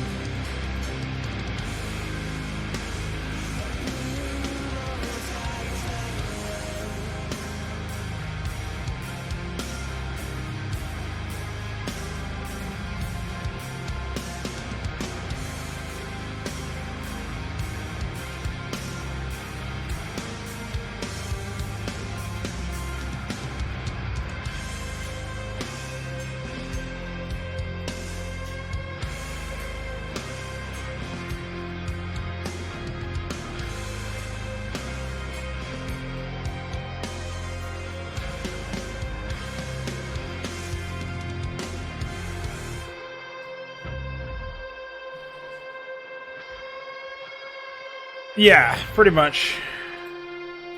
It's easier than it used to be.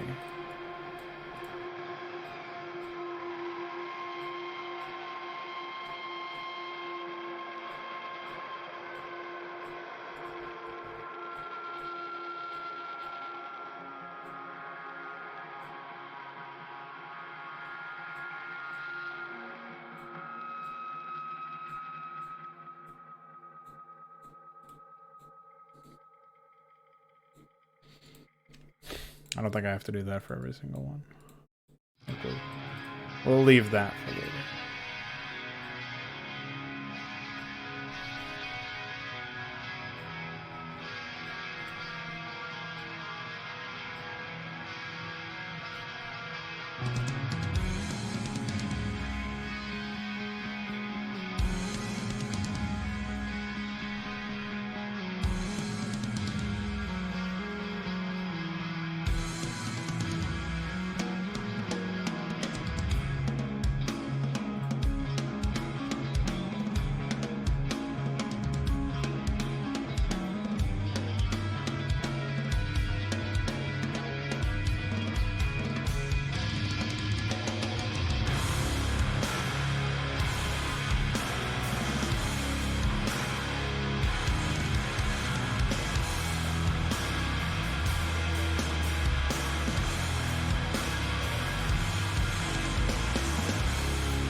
After this, I'll probably head to bed,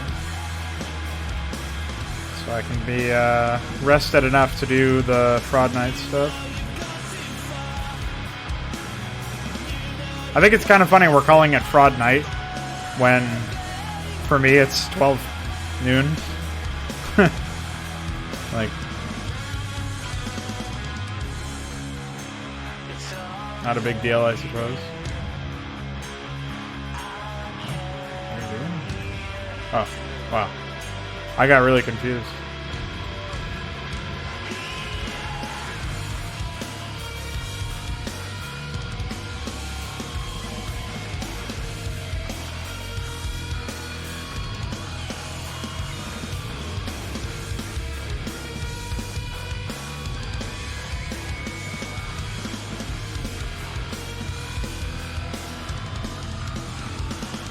Fraud Night's in 7.5 hours.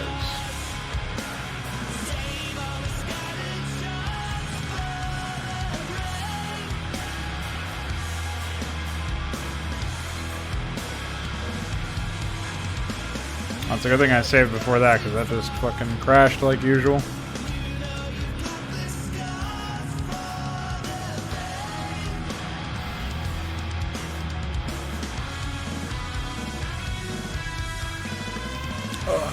That would have been really triggering.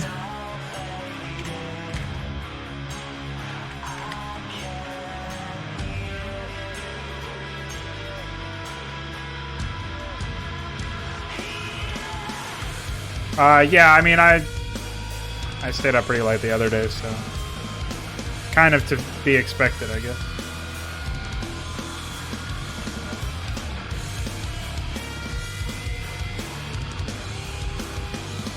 I hate to leave this stuff half finished. In the interest of sleep, I don't really have much of a choice.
So the next step is going to be doodads and the cliff corner pieces.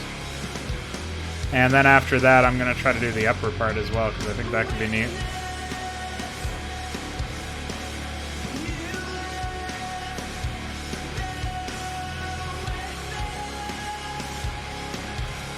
But we'll see.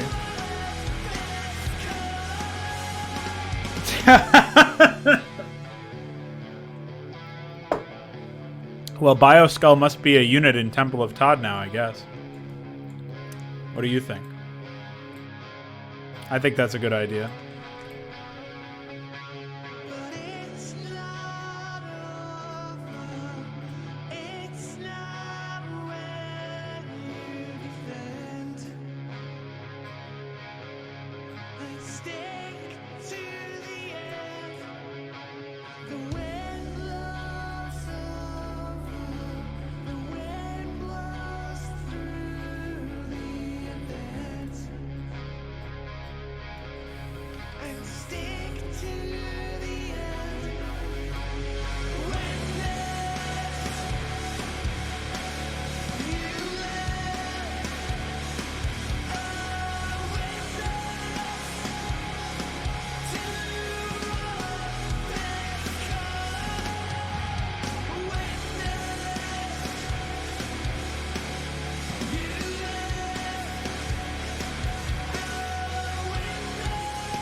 Yeah, I'm gonna need to make a blend of that, I guess. Ah, yeah, Bioskull. Reinforced Bioskull. I think that could work. I look forward to seeing you implement that. Hey, thanks, Connor.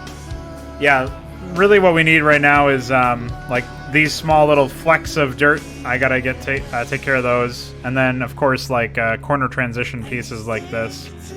Those blends need to be taken care of, and obviously the doodads.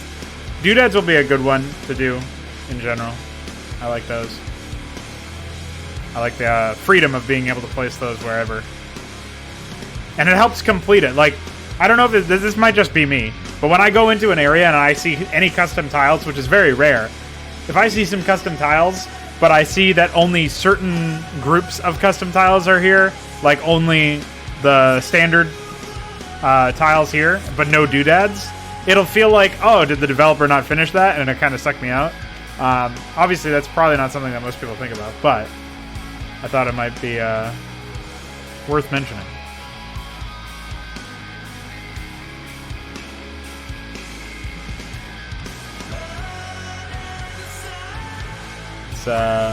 Certainly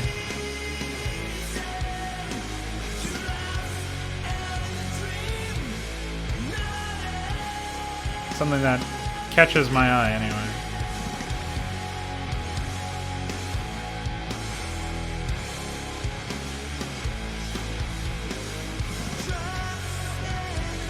Exactly, Eichler.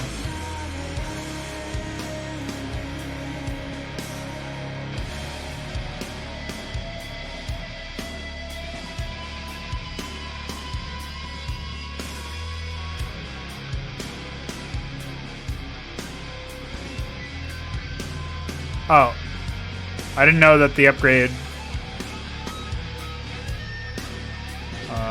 Wait.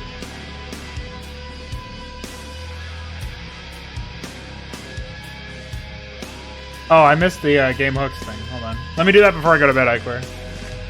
I'm just gonna fire that up real quick.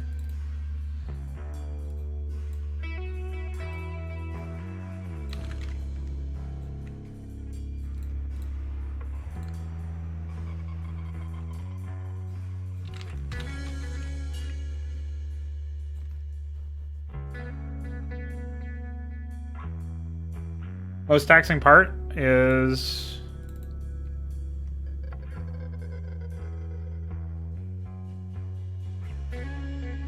what? Unit is undefined. How do I fix it, Eichler? Help. Most taxing part is just placing the tiles in the first place. Making them is easy, but having to place them every single time is definitely difficult. And Icor, the upgrade issue right now, it doesn't. It's the extended upgrades that screw up and get reset to 0. Standard upgrades like U238 are fine. I upgraded them myself in the test map.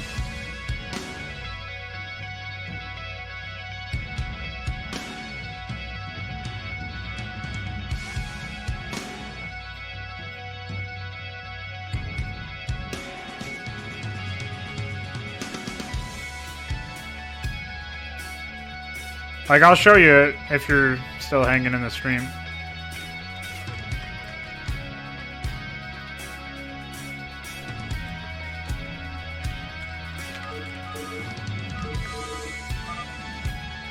So, like, U238,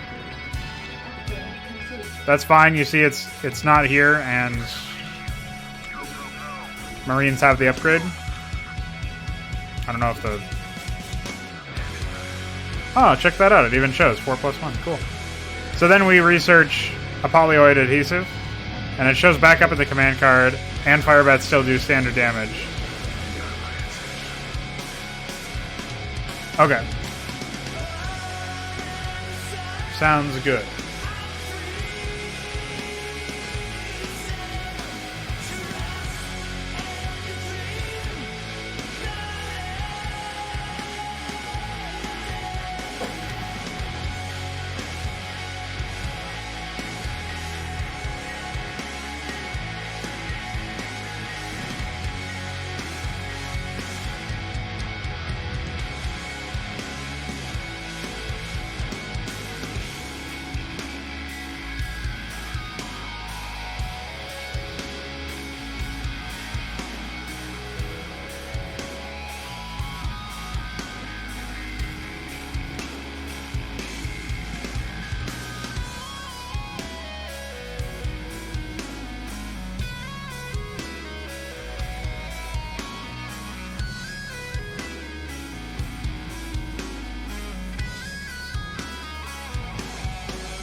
Oh yeah, it is.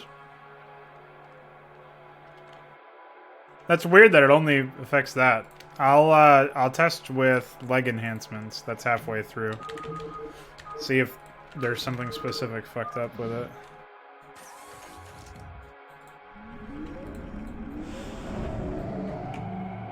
Upgrade complete. That's fine. So what else is below that?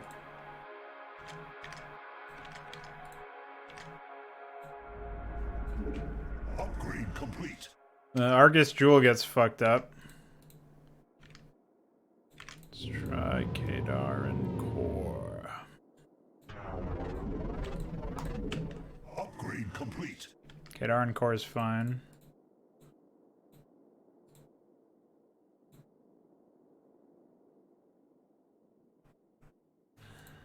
I was checking maybe I forgot to put end of sublist at some point on one of these.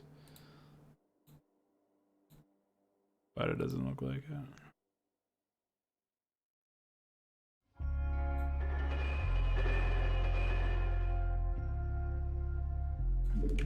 Upgrade complete. Upgrade complete. Upgrade complete. Well, structure plating goes up to 3 for some reason. It's only supposed to go up to 2. I probably just don't have it limited, but it's also not taking any effect. Let me confirm that that's actually the upgrade used by Protoss Structures.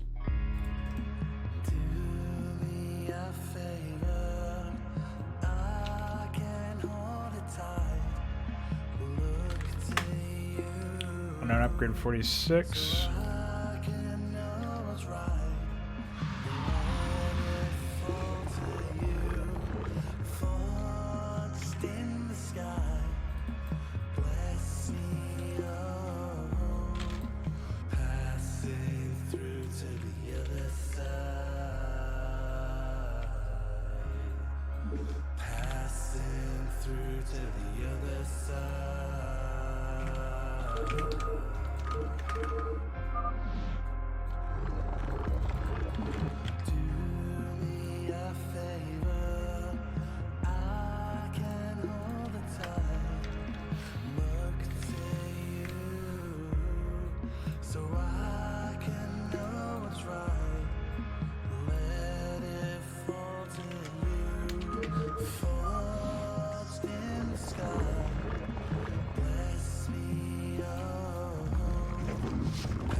Alright, that's working. Oh, maybe the request is wrong.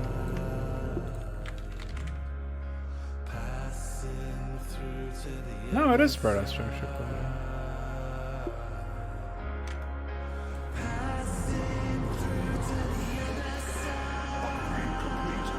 So Protoss Structure Plating seems to bug out somehow and not apply.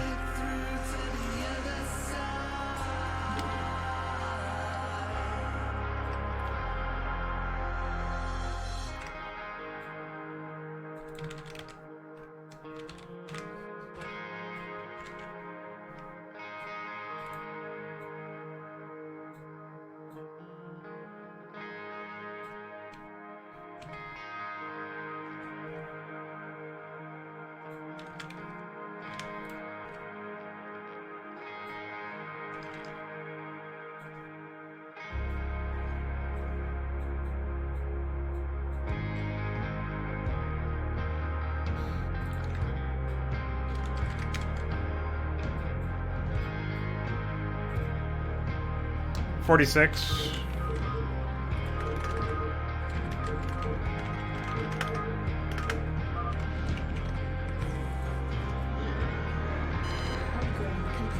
Yeah, it's still level 0.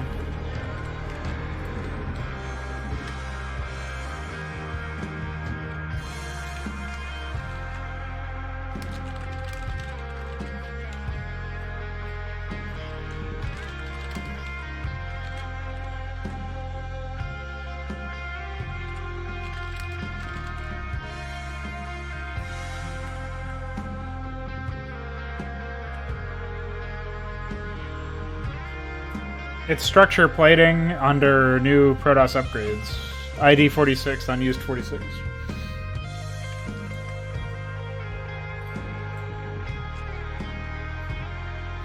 But that one doesn't work, and it seems like... Well, Argus Jewel doesn't work. I could test Overcharge. Pretty sure I already did, though, and that didn't work. I'll test Argus Talisman as well. I'm not sure what could be causing that, though.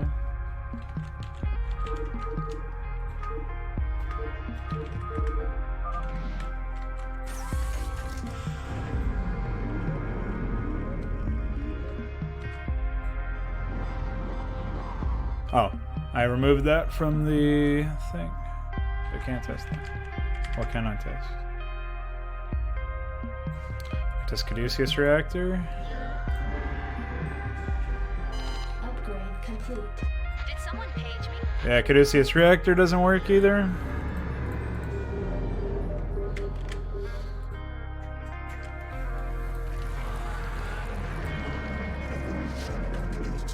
Same for Ultralisk upgrades. Karen boosters. Yeah, it looks like everything after Protoss structure plating, well, including Protoss structure plating, is bugged. A polyhide adhesive makes firebat steel fall damage to buildings. I'm probably going to change it at some point to make it so that they deal, they apply a damage over time to buildings. But we'll see what happens for that. I'm not sure. Upgrade complete. Upgrade complete. I can just upgrade it 3 times generically. So it's like it's not using the actual data.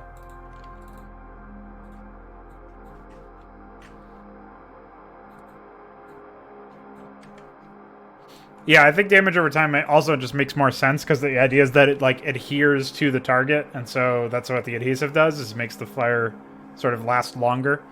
So, but I like the idea of it being effective only against buildings, as opposed to something that can be effective against all units.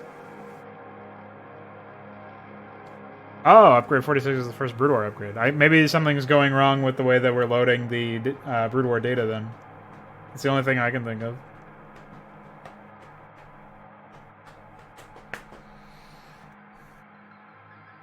Oh, that's empty.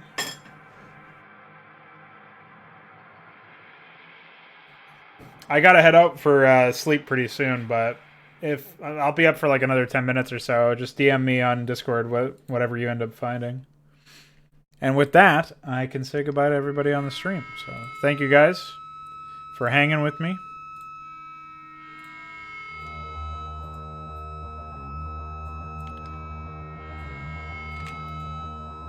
Oh, I guess I'll finish this.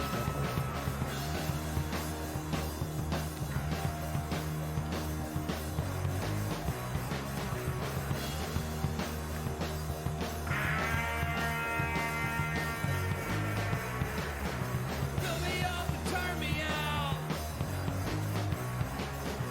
Wish they could fill me down. Cut me off and let it bleed. Second chance, no sympathy. Turn it back, let it all fade black. Pull the trigger, set the sun. Paper all said and done. Turn it back. I don't know about this track, man. It's a good thing we're not listening to this one the whole way through, huh? Alright, so we will... Oh, let's go over here. So we're gonna fix this mess of an area over here pretty soon. But like I said earlier, thank you guys for sticking around.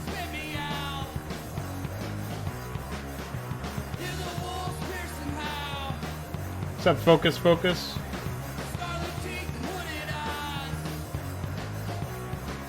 Glad you're enjoying Connor's videos. He works hard on them. Make sure he can bring you guys that kind of content. Always nice to see him get the recognition he deserves. He's always working. Anytime I see him.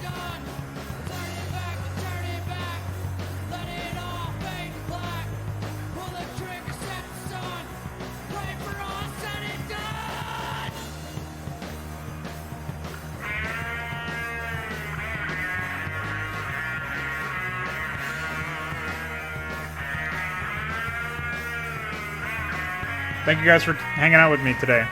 I'll see you around.